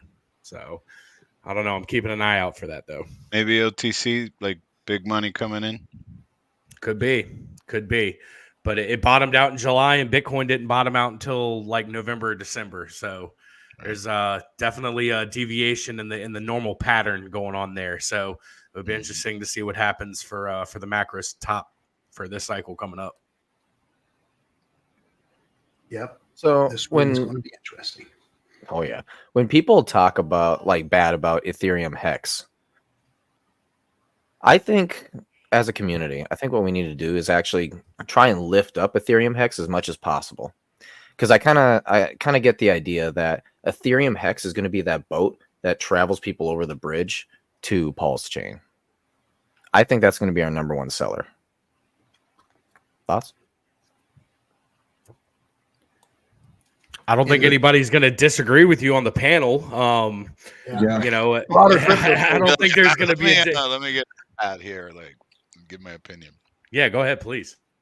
Oh no, just saying, like, I mean, yeah, I agree 100%. Like, I just, whenever that conversation started, now you're saying that there might be like some reduction in fees, and it's so early after the network launch, just 7 months in, and there was a lot of people just saying, no, well, I don't want to go here or there because the fees are this way or that way, and I always kept saying, well, maybe if Paul's is the #1 chain after 5-10 years, that also means higher fees, you know.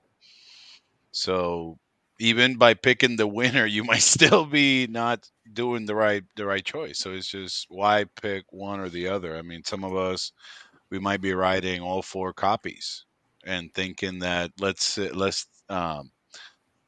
think that Paul's fees are high, Ethereum fees are high, and then where do we go? You know, then we have something there that's just already there, is copied, and it works. You know, I think 10 years down the road, we're going to have better technology, because I think that's one thing you're not really putting into your equation there is better technology.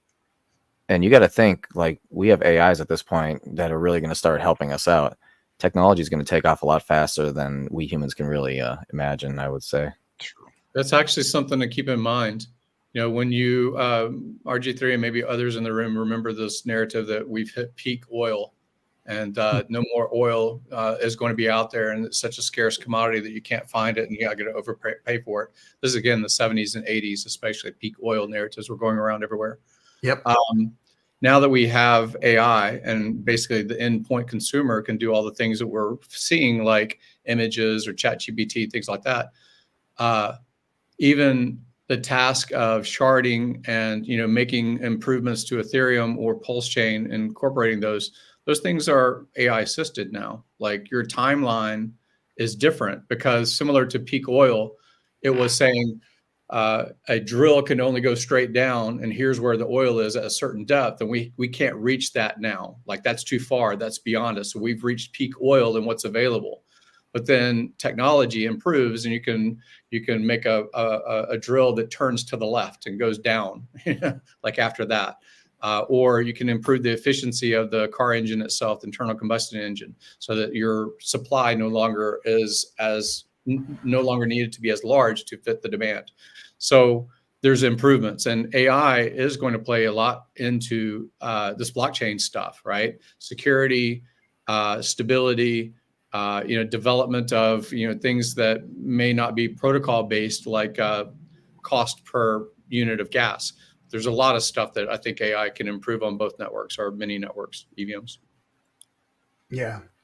I wanted to comment on something else here, not to change the subject too much. Where to go? Doggone it. I had it up on the screen. I think SJ pulled it down. There it is. So here, I want everybody to understand this. I am 100% a proponent of DeFi. I think that DeFi was the way crypto was supposed to go. I think that validating was the way for us to go versus mining, and centralization of the mining pools, and centralizations of the exchanges, and centralization of Bitcoin. I think that the ERC20 road and the things that have been built, especially in the RH ecosystem, are true DeFi, and we have true DeFi, and that it is the best place to do crypto. However, I want everybody to understand that, yes, there is going to be a DeFi CeFi war or split or riff, but guess what? The money's coming into CeFi. The value is going to be in CeFi. They are going to bring the institutional money into CeFi.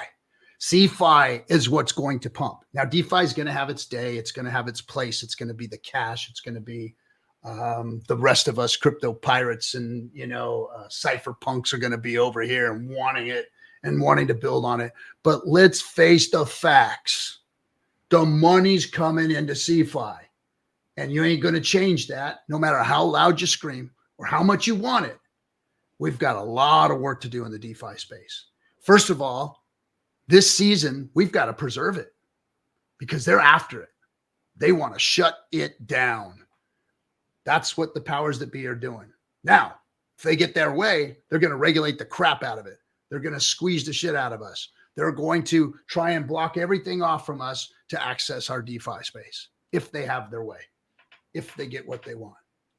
So let's not hold CeFi or DeFi up on a pedestal yet. I'm not promoting CeFi, but I'm just telling everybody that we are not there yet. DeFi is not going to destroy CeFi this time. It's not happening. You need to be wary of what's about to happen. CeFi is going to get pumped like a motherfucker. And that's what's one thing to just kind of add on to that a little bit is so the idea of crypto originally was, decentralization, but now we have so much centralization coming in. Now, here's the deal. Like the true crypto OGs, right? People who love the original idea of crypto. Punks. Yeah, exactly. We want things to be decentralized, right? But enable for other people to come in and get the same ideals as us. We need people to first try it out in the comfortable life that they currently have. And that is going to be the centralized way. And so what ends up happening is they come flying in. Oh, yay, I can do this new thing now. Oh, wait, what's this over here? Wait, what's going on over here? And then they start moving over. They start learning the truth. They start waking up. I agree with what RG3 was saying also, because we use in macroeconomics, when we talk, we say things like the real economy versus the financial economy. Like, what is your real world expense, CPI and things like that, I'm sure Identity Block relates to. So you have this, here's you're going to be in the stock world, you're going to be in the intangibles world, you're going to trade, the things that are leveraged and hypothecated and rehypothecated over and over. And then you have the real world expenses. So it's kind of the same thing when you're saying CeFi, DeFi. I agree with what you're saying. A majority will be on the other side of a fence. And we do need to protect the ability to transact through DeFi. And that's important because with this new move with the ETFs, what the rumor that's happening this week is that they're trying to make these big hedge funds do cash crates. So the ETFs, even if they're going to be called spot ETFs, they're not going to do the same thing people think they're going to do. So they're still going to be able to manipulate. They're still going to do their fiat fuckery behind the scenes if we don't audit what they're doing. So they're kind of selling us this narrative of spot Bitcoin ETF, but you can tell that behind the scenes they're already making their little moves to fix the game. Well, it's a dance with if you want to call it dance with the devil or protect the boomers. It depends on how you're framing it, because as you know, the plunge protection team has a trading desk and COMEX and can basically change the price of silver commodity, gold commodity, Bitcoin commodity. And that PPT, basically has endless ability, has a bottomless bank account effectively. So if they want to, and they say, hey, the boomers, the Gen X, the people that are enthusiastic with the brand of Bitcoin, and they are employed or they run a business, they can participate in this ETF product. And the ETF product can buy Bitcoin off of the market, right? That's the idea behind why people think that ETFs will pump their bags. And that may be true. It can buy off of the market. But like Identity is kind of referencing, that's you don't really know that that's the market because you can't see it on chain. You'll hear that the ETF purchased 50,000 BTC, and that might make you enthusiastic because next they're coming for my bag. They're going to buy my bag. Right, exactly. Right. And that's part of the narrative between silver stackers, gold bugs, and things like that for decades. Is it's going to be good because it's unaccountable money, it's permissionless trade, it's things like that as far as the gold communities. But at the end of the day, what's referenced is what's the spot price. The spot price is set by the COMEX, so. Well said.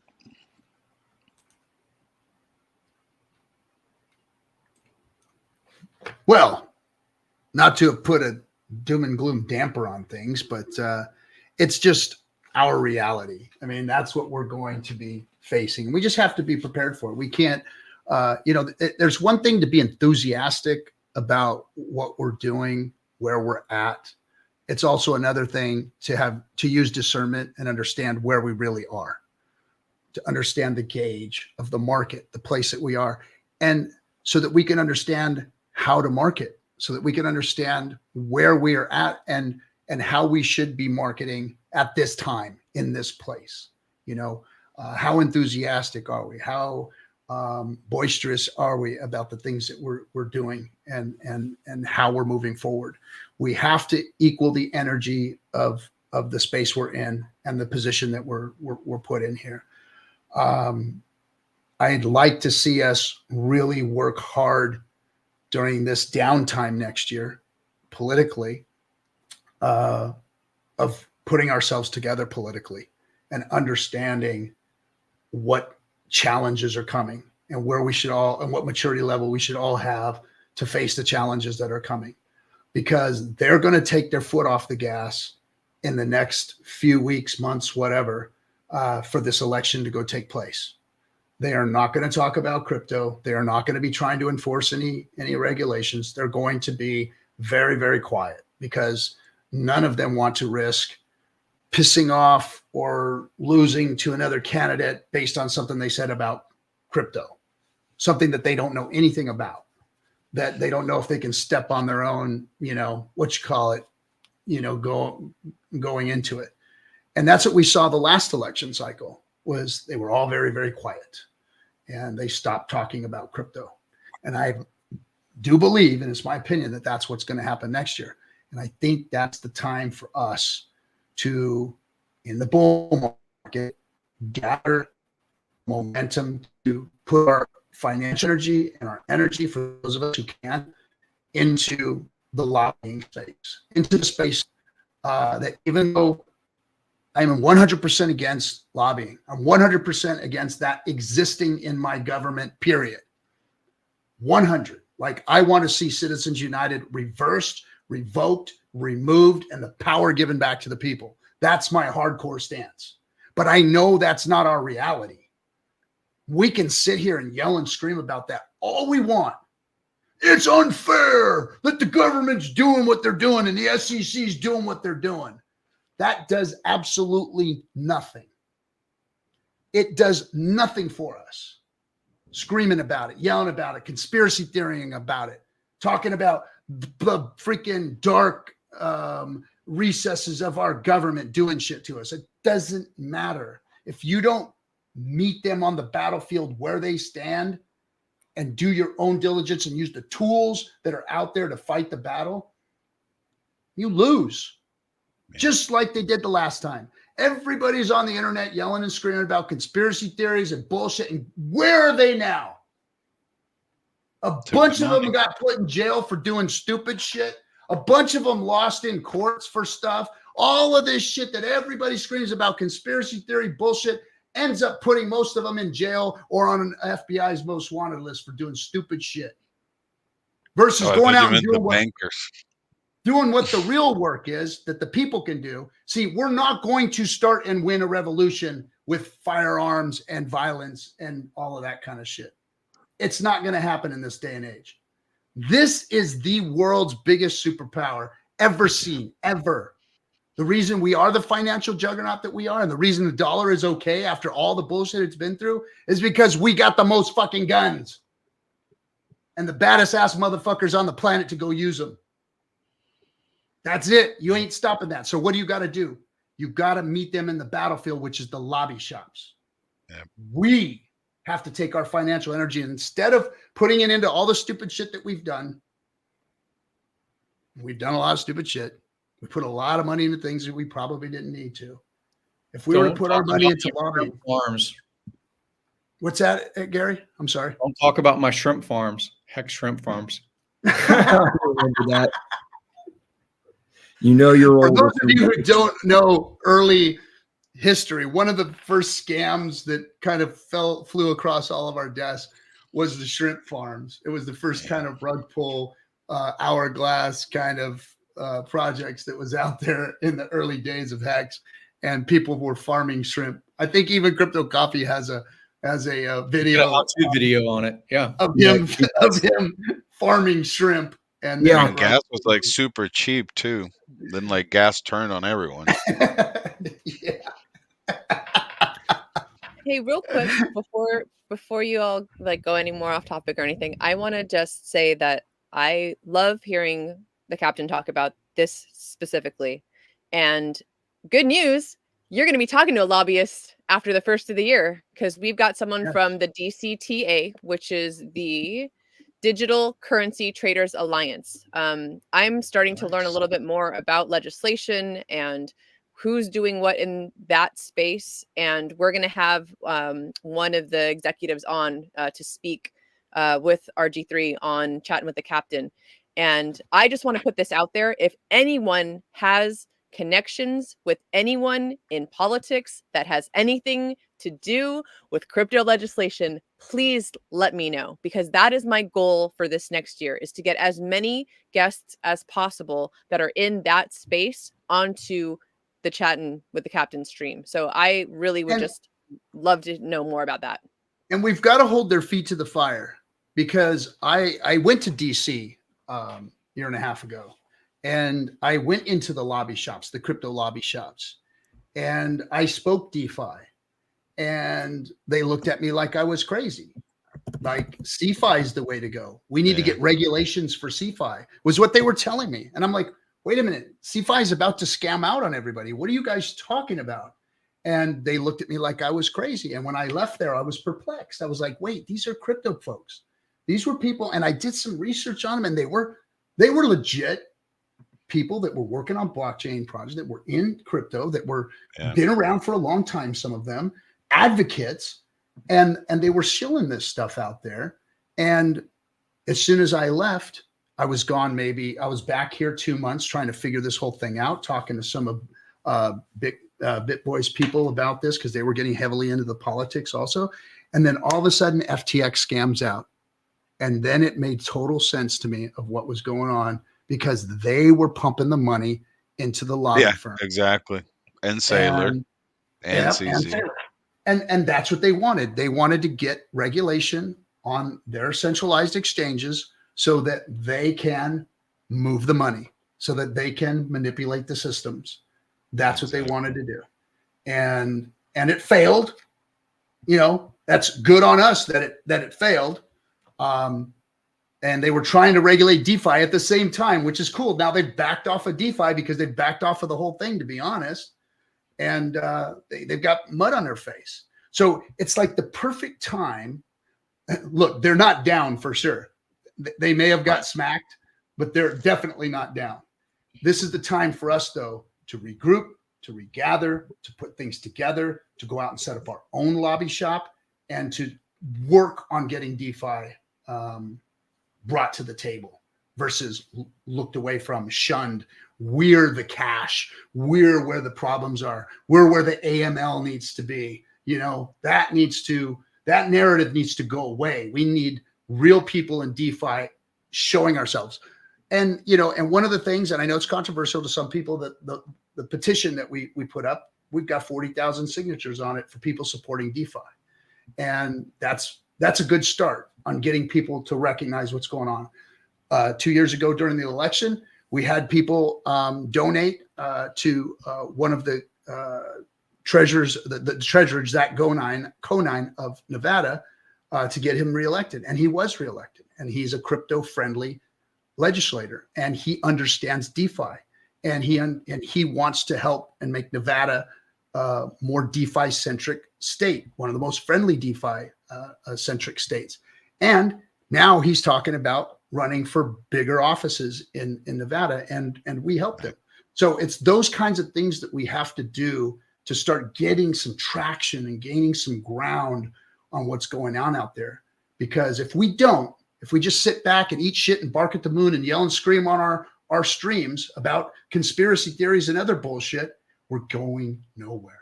We have to put in the real work. And Cap, to add to that, the bill that Sailor and Sam paid money for, that one actually passed. They just passed it recently, right? No, but the original one passed in like November of 21. It's just what they ended up doing, and I haven't figured out why they did this. They've made it seem like it's just they were very incompetent. It was because they couldn't start it in the start of January of 23, so they just delayed it to January of 2025. But I mean, it's just that broker dealer rule. It's the CeFi rule. It's just they're trying to prevent certain assets from being traded only by Coinbase, Kraken, Gemini, and then these new brokers. I think Nasdaq is going to have a desk here soon and all that stuff. So that's the rule that I think it needs to get amended, because it's just it covers way too much. They just made it seem that anyone that participates in crypto is a broker, and then that any crypto is a property. And it's almost like what they did in New York in 2014, but then now they did it at like a national level. And I don't think it's being talked that much, but it's for some reason they approved it, then delayed it. And it almost seems like they now are adding all these new proposals, the one from Warren, the one from Warren Davidson, the one from Cynthia Loomis from Wyoming. And then but in reality, there's already one that's already passed, approved, signed by Biden. So it got approved through Congress, Senate, and amended, and then passed again in November of 2021. So Was I that mean, the I one just that just passed uh last week? The one that gave them some certain tax benefits to having an ETF? Was that what it was? oh no. This one, the way they passed it on the infrastructure bill. So it's called the IIJA That 3654 or something like that in that's November the old one. 15th of The old 20. ruling you're talking about, right? Yeah. Yeah. So technically they approved it, passed it through Yeah. Congress, Senate, signed it, but then they said, all right, we're going to start it in January 1st of 2023, which it was this year. And then they noticed that they were not going to be able to do it. So they talked to someone in the Treasury, which I don't even know who this guy is, because the order did not come from Yellen, came from someone else that just said, yeah, we're not prepared to enforce this, because it's just they're not going to be prepared. They're not going to be prepared even Yeah, in they're January not. 1st of 2025, because the things that they're asking for, especially for me, when they were asking in late 21, they were asking for 1099Bs from my DeFi users. And I was like, well, I'm not even if I were able to create that, I'm not going to give that, because my users are DeFi. So I give them the information from the blockchain, and then I tell them, hey, you file taxes if you want to. If you don't want to, you don't file them, you know? But then all this new type of data mining that the government is doing, that's the weird part, that I don't think they're ever going to be able to do it, because not every platform in DeFi has a quote unquote founder there just to like file 1099s for tax purposes. So I'm curious of how's that going to work. But then I know that it was approved, it was signed, and it's almost like at any point in time when they want the tax revenue, they can just say, all right, we're going to start it, and then it just injects a couple of billions of dollars in taxes to pay for this infrastructure, because it's just they sign, all right, well, we want to pass this infrastructure bill, but we don't have any money. So they just said, all right, well, just tax crypto, whatever. We were in Scrape the some top of off the of market. crypto. Yeah, because they thought that that was the sad part. It's like they thought that because when they were doing it in November of 2021, the crypto markets were, there was a lot of money. So now, even if the revenue that they're going to earn from that is not even going to probably pay for a couple of bridges, I'm assuming. So, but yeah, it's just it's there. It's just I hope that the new a new administration or whoever takes over the SEC can just figure that out and just remove that law. It's going to take a while, because it has to pass now. It would need like 2/3 of Congress and then Senate, Yeah. and then whoever's president to amend all that. So, but it should be okay. And I want to add to your thought there, Cap. Not only are the politicians going to be in full political swing in 2024, but the entire United States population is going to be looking at the cesspool that is the 24 presidential election. They're going to be focusing in on that, right? So if there is a time where two things need to happen. We as a community, we need to set our feet. We need to dig down deep, and we need to stand strong. And we also need to be boisterous. All right. Because while all the attention is going towards that presidential election in 2024 and the chaos that's going to be going on over the next 12 months surrounding that, we need to take that time to make sure that we are consistent and that, we're there for everybody, that we're welcoming, that we're accepting people. That's where we need to be, not only as a community, as content creators, as influencers, us on the panel, and the group in general, our entire community. We need to be there because this is where we can get solidified, because coming out of the 2024 presidential election, and when people start then, re-engaging into the crypto news and all that sorts of stuff, that's when we can stand there, a hill, we'll be standing there as a city on a shining hill or whatever, you know what I'm saying? And we will be seen, and that's where we can really make a name for ourselves. And that happens this year in 2024. While all the attention is focused away, that's when we dig down, and that's when we become who we need to become. Mm-hmm. I agree. Strike while the iron is hot, baby, and the enemy is resting. Guys, I'm going to sign off. I've got some things I got to do in the morning, and it's after midnight here. But really enjoyed joining in. It's been a nostalgia trip, and I love the direction that the community is going. I like the direction that the projects that have already launched, the way that they're doing outreach is what I'm going to praise the most. If they're doing outreach, if they're at locations where Hexicans are not, that's great. That's what I'm going to salute. But yeah, keep doing your thing, and I'll catch you on the other side. It's good seeing you, Gary. Thank you, Gary. All right, brother. Have a Later. good night. And SJ, I think I saw you talking, but I think you were muted. I unmuted the wrong me. It was a hot button issue. I got It you. was. I was just going to say on that positive note, bye. Yes, Joe. Yes, Jay. It's my bedtime. See y'all later. Thanks for having me. Adios. Have a good night. Thanks for coming by. The producer, Bye, SJ. SJ. She's been doing a hell of a job taking care of the streams here, taking care of the guests that are coming on. Got to redo my studio because I had her helping out. And thanks to the Hexicans who've contributed to the awesome scene that we're having now. One more thing. Yeah, I love that behind there, by the way. That is awesome. The way you have Hex Pulse and Pulse X right down there. Yeah, those are my favorites. I've been waiting a while. I had the Pulsechain one for a while. It was given to me, and then I just purchased the Hex and the Pulse X to put up on the wall. Are those metal? They're wood. They're actually. Oh, they're wood. Okay. Yeah. Hey, Cap. Speaking of SJ, it's so important to have a good team around you, isn't it? I couldn't agree with you more. I mean, yes, exactly. And SJ and Black Hexican have been doing a phenomenal job with the tour and making sure that we're getting out there and doing outreach and doing it as good as we can in this bear market in some of these markets. It hasn't been easy to put our effort, time, money, and everything into rooms that were a quarter full. It was a harsh reality we had to face during this bear market. But we learned a lot. We got better, and we're going to do it again this year, and we're going to take it global. So we're just going to keep doing everything that we can to try and fill up stadiums.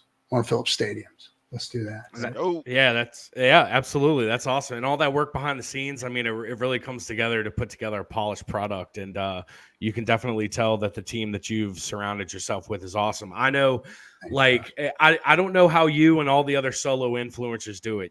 We have Nate, we have like 9 guys in our group that, pitch together ideas and all that stuff. Sometimes it could be a little bit of a headache, like when we get on a group call and we're trying to figure out the next steps and what we want to do and stuff like that. But having a solid group, man, I mean, there's nothing like it. It's just, it just makes things run so much smoother. And speeds Yeah, things it's up more. speed things up. Yeah, absolutely. Really helps. Plus, there's a lot of ideas too that get thrown around from a lot of different people that you yourself would never have taken that direction, but it turns out to be the best possible direction. What is it they call it? The you always need a council Mastermind of what? Alliance. Mastermind. There you Alliance. go. I was thinking a little bit older, like a council. Mastermind. Yeah, it works. And you know, and we haven't done everything right. We've made mistakes. You know, we've fumbled and bumbled things, and but we've done the best that we could. I honestly and truly believe that we've tried our hardest to help grow this community, to help support this community, to help bring things to light, to call out things that need to be called out, and to get behind things and help support when support and help was needed. You know, and you know, it is good once you got a team. Like I ran this thing for a long time on my own, and that's why the quality of it is what it is, and the numbers are what they are, because it was just the old Gen Xer doing it himself. But as soon as I started bringing on team members, as soon as I had people in the background helping and working and doing the things that I either couldn't do or wasn't good at, it made it a lot easier, and it's making it a lot better, especially with Black Hexican and SJ on the team now. They're really taking everything to a different level. And now I'm able to focus more on, you know, maybe even providing a good interview every once in a while, or bringing a good guest on, or going and traveling and meeting with people and helping to onboard, you know, bigger investors into the ecosystem. So yeah. It is. It's definitely nice having a good team behind you and a good community. That's the one thing that we've always had, is a good community that supports us. And then first and foremost, it's always good to have the best crypto on the planet backing you too, because no matter how many mistakes you make, you're still standing there promoting the best thing that's ever been out there. And that's what's cool. You can always fall on that. What's that, Jimmy? Still got the T-shares. Still got the T-shares. That's part of the fun, though. You know, shout out to your team, and you know the hiccups that you go through, man. When you're selling out like Gillette Stadium and SoFi Stadium and all those places, eventually, right? You take a look back at those hiccups, man, and it's just going to be part of the fun of the ride. You know what I'm saying? I mean, it's just going to be exciting to see, and I can't, you know, the next 5-10 years, man, it's just going to be exciting to watch, and I know I'm looking forward to it. Maybe filling up Hex.com stadium, right? How about that? There we The go. Vegas Sphere. That worked. Or Pulsechain. Hey, Cap. Yeah. I'm gonna skip 2. I just wanted to mention that the other day when I had that interview with Marlon and all that, I had mentioned they had reached out to you to talk about the whole situation with the foundation. I meant when we like the little communication that we had at the end of November did you mention that we were never to, you know, we didn't get to actually talk because you mentioned that you were mobile. But I did get to talk a little bit with Kinetics, and it got, I guess, confused, and it kind of sounded like I had mentioned it to you guys early in the summer when I started the whole process. So no, that it had been to other OGs and all that they are in the group, including some people that I don't want to mention at this point. But yeah, that's I wanted to clarify that because, like I said, it got a little bit confusing, and then I had the conversation with Kinetics and then with you, so I didn't want that to be all like misinterpreted or misunderstood. So yeah, no, I appreciate you coming on and saying something again. yes, sir, of course. You know, there is enough room in this space, I think, for all of our energy, and I want to see. You know, I was. The foundation that Marlon put together was brought to me. First time I'd ever heard of a foundation. I liked the idea, like what he was doing. I liked his credentials and what he was doing, and watched him for a while. But again, when you came to, you're an OG Hexican. I give you that respect. When I heard about your project, I said, "Hey, we got to talk." You know, and I'd like Good to. deal. I would like for the two of you to talk because both of you are brilliant men, and both of you have a great idea. And I think that there's room for all of you to make this thing work because your wisdom, knowledge, and experience is necessary to put this foundation together. And I think Marlon's wisdom, experiences, and strengths and all that are also necessary. And I think that the two of you together would be a much better combination than the two of you separated. So hopefully all that gets worked out and you guys can go out and do something great for this community, because we need that. We'll try to get in touch and have a more in-depth conversation, because right now we just had that tiny conversation with Corey the other day, but I think it was you very guys need to do it positive, in so private. You guys need to do I it in think so. private. I Have think a so too. conversation. But Right I on. just Thanks want for to coming come out, up and say that to you, Cap, because I like appreciate it can get all confusing, and then Twitter, you know how it gets. So, Yeah. so thank you Well, so you know much, me. guys. I'm always open book for you, man. Thank you, guys. Have a great one. All right. See Have a you, good bud. night, dude. CID. Guy's doing work, man. He's putting in the work. He got the brain power for it too. You gotta do that work. Yeah. So Tim, I how are mean, you doing up there? I'm doing really good, man. Just really happy that I got my setup going here. I did get a notice that I was supposed to let my system set up for 24 hours, my internet.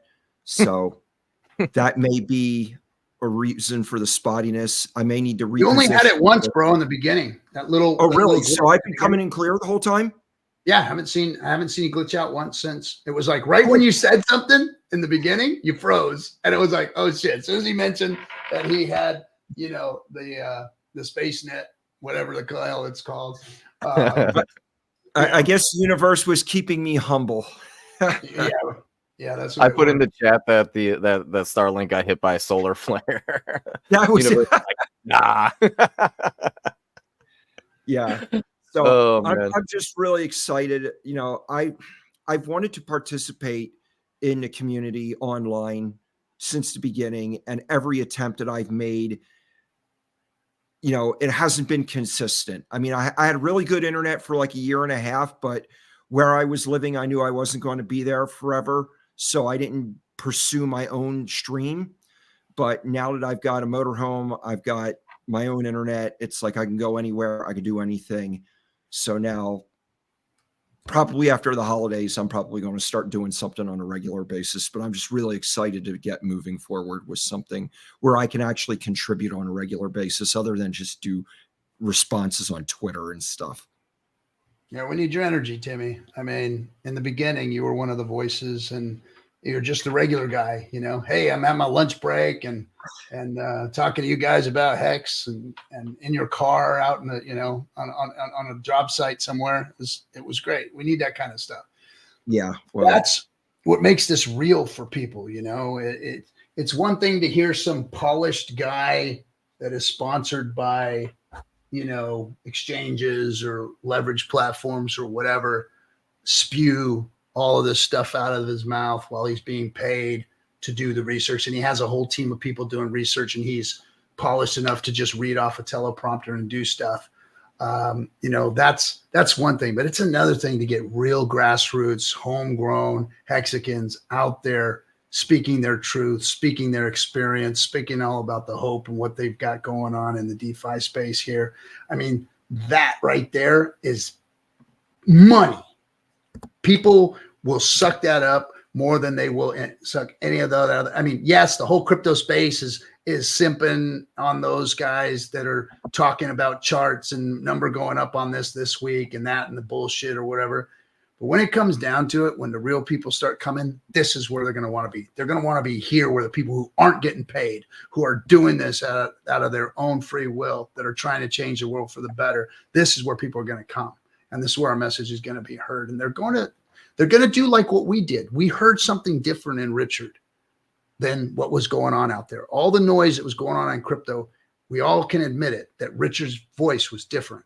The things that he was saying was different. The crypto that he brought to the table was different. And that's what I think we were all attracted to. And like attracts like, and we're going to bring more people like ourselves into the space, and it's going to conflagrate one day. And I don't know how long that's going to take. And I don't know if I'm going to be the one to do it or be around even to do it, but that's what's going to happen eventually. This is where the revolution will happen. And it's the best thing going out there. It really is. The DeFi space is the best thing going out there for the world when it comes to finance. And it's just a matter of time, the world catching up. How much pain are they going to have to suffer through before they realize and see it? How loud are we all going to have to get so that those people can see it and recognize it? That's the question, Yeah. And let's talk about the influencers that we have in this community. We have veterans, right? We have blue collar workers. We have pest control folks. We have salesmen. We have public servants. We have therapists. We have, anything you can think of that are influencers in this space, man. So, when you think of grassroots and all that stuff, I mean, just folks that believe in something and have a voice and they have an internet connection and they find the right group of people, and it really is a community feel, and that's what's awesome about it. Is you can't get more grassroots than this. No, you can't. You can't. Organically grown, baby. Organically grown. Yeah. I think a lot of it comes from people just having a lot of fun. What is one of the most important things, or that brings people together, makes people happy and want to be part of the community? It's fun, right? It's fun. So I can tell you right now, Pulsechain is a lot of fun for me. I actually originally came from Phantom, and Phantom was a lot of fun to just do things on, experiment around with. But then all of a sudden I get over here to Pulsechain, I'm like, ooh, this is a lot funner. And the thing that really gets me going is that most of the projects haven't even launched yet, right? Oh yeah, man, it's gonna be a lot of fun coming. And that's why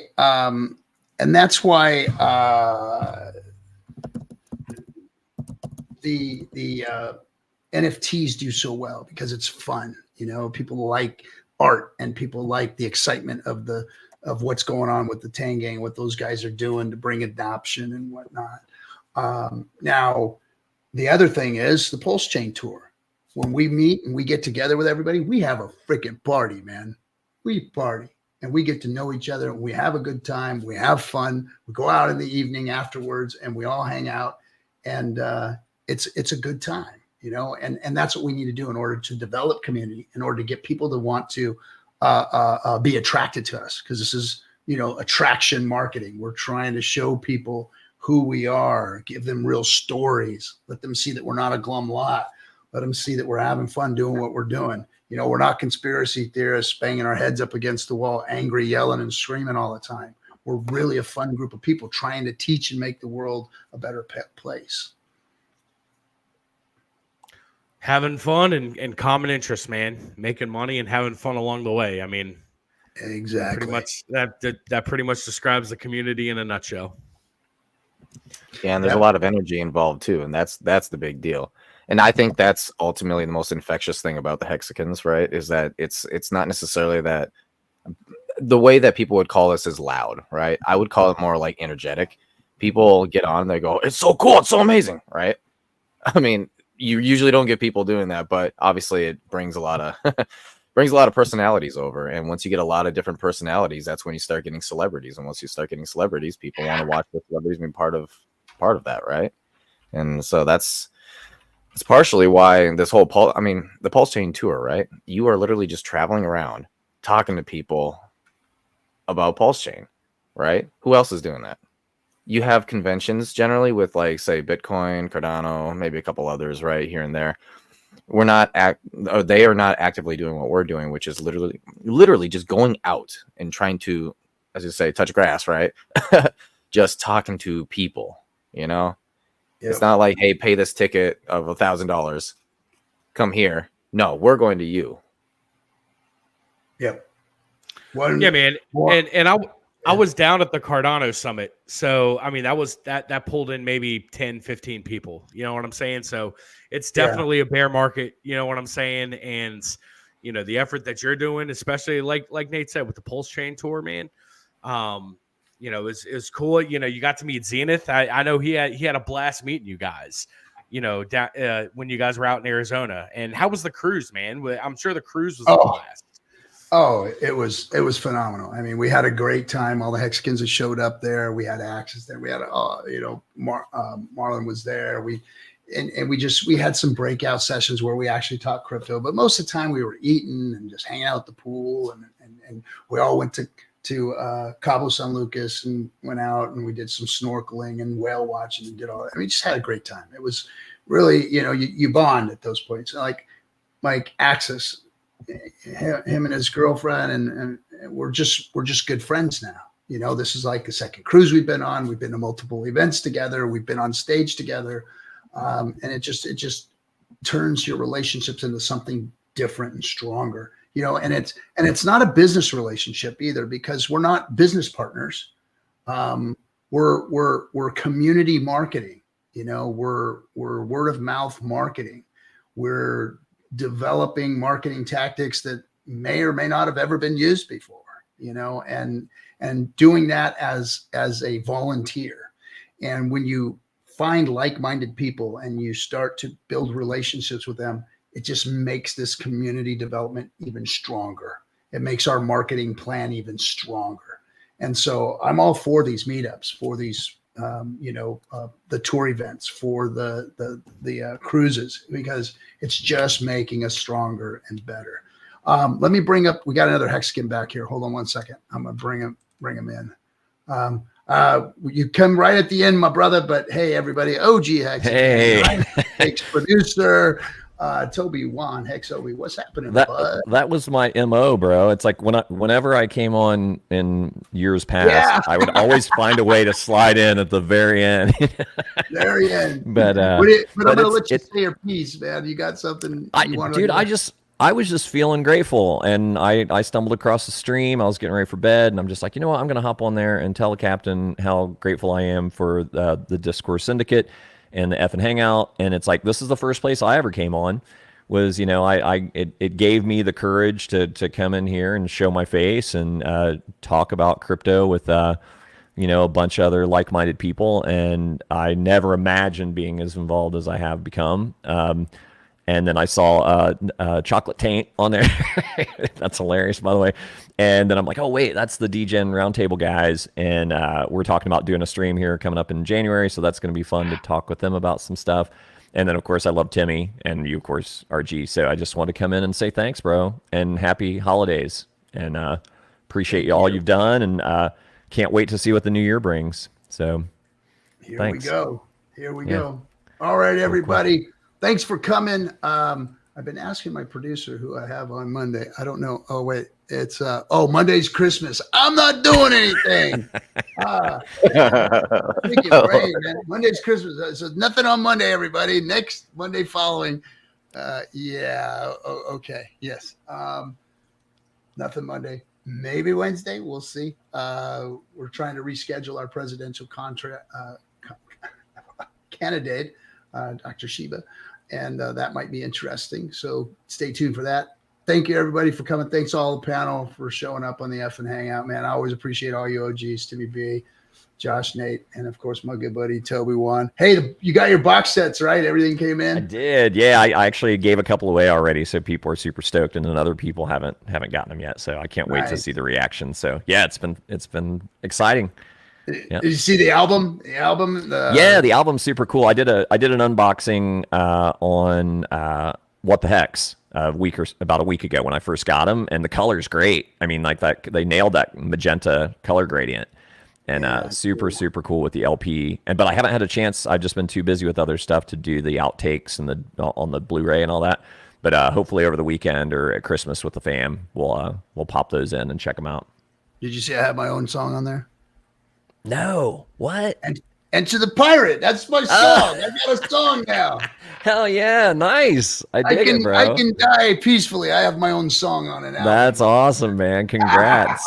The legend is getting the due deserts of his hard labor. I have a song on an LP. All right, Good everybody. stuff. Thanks for coming. We'll see you guys next week on the FN Hangout. Thanks Merry Christmas.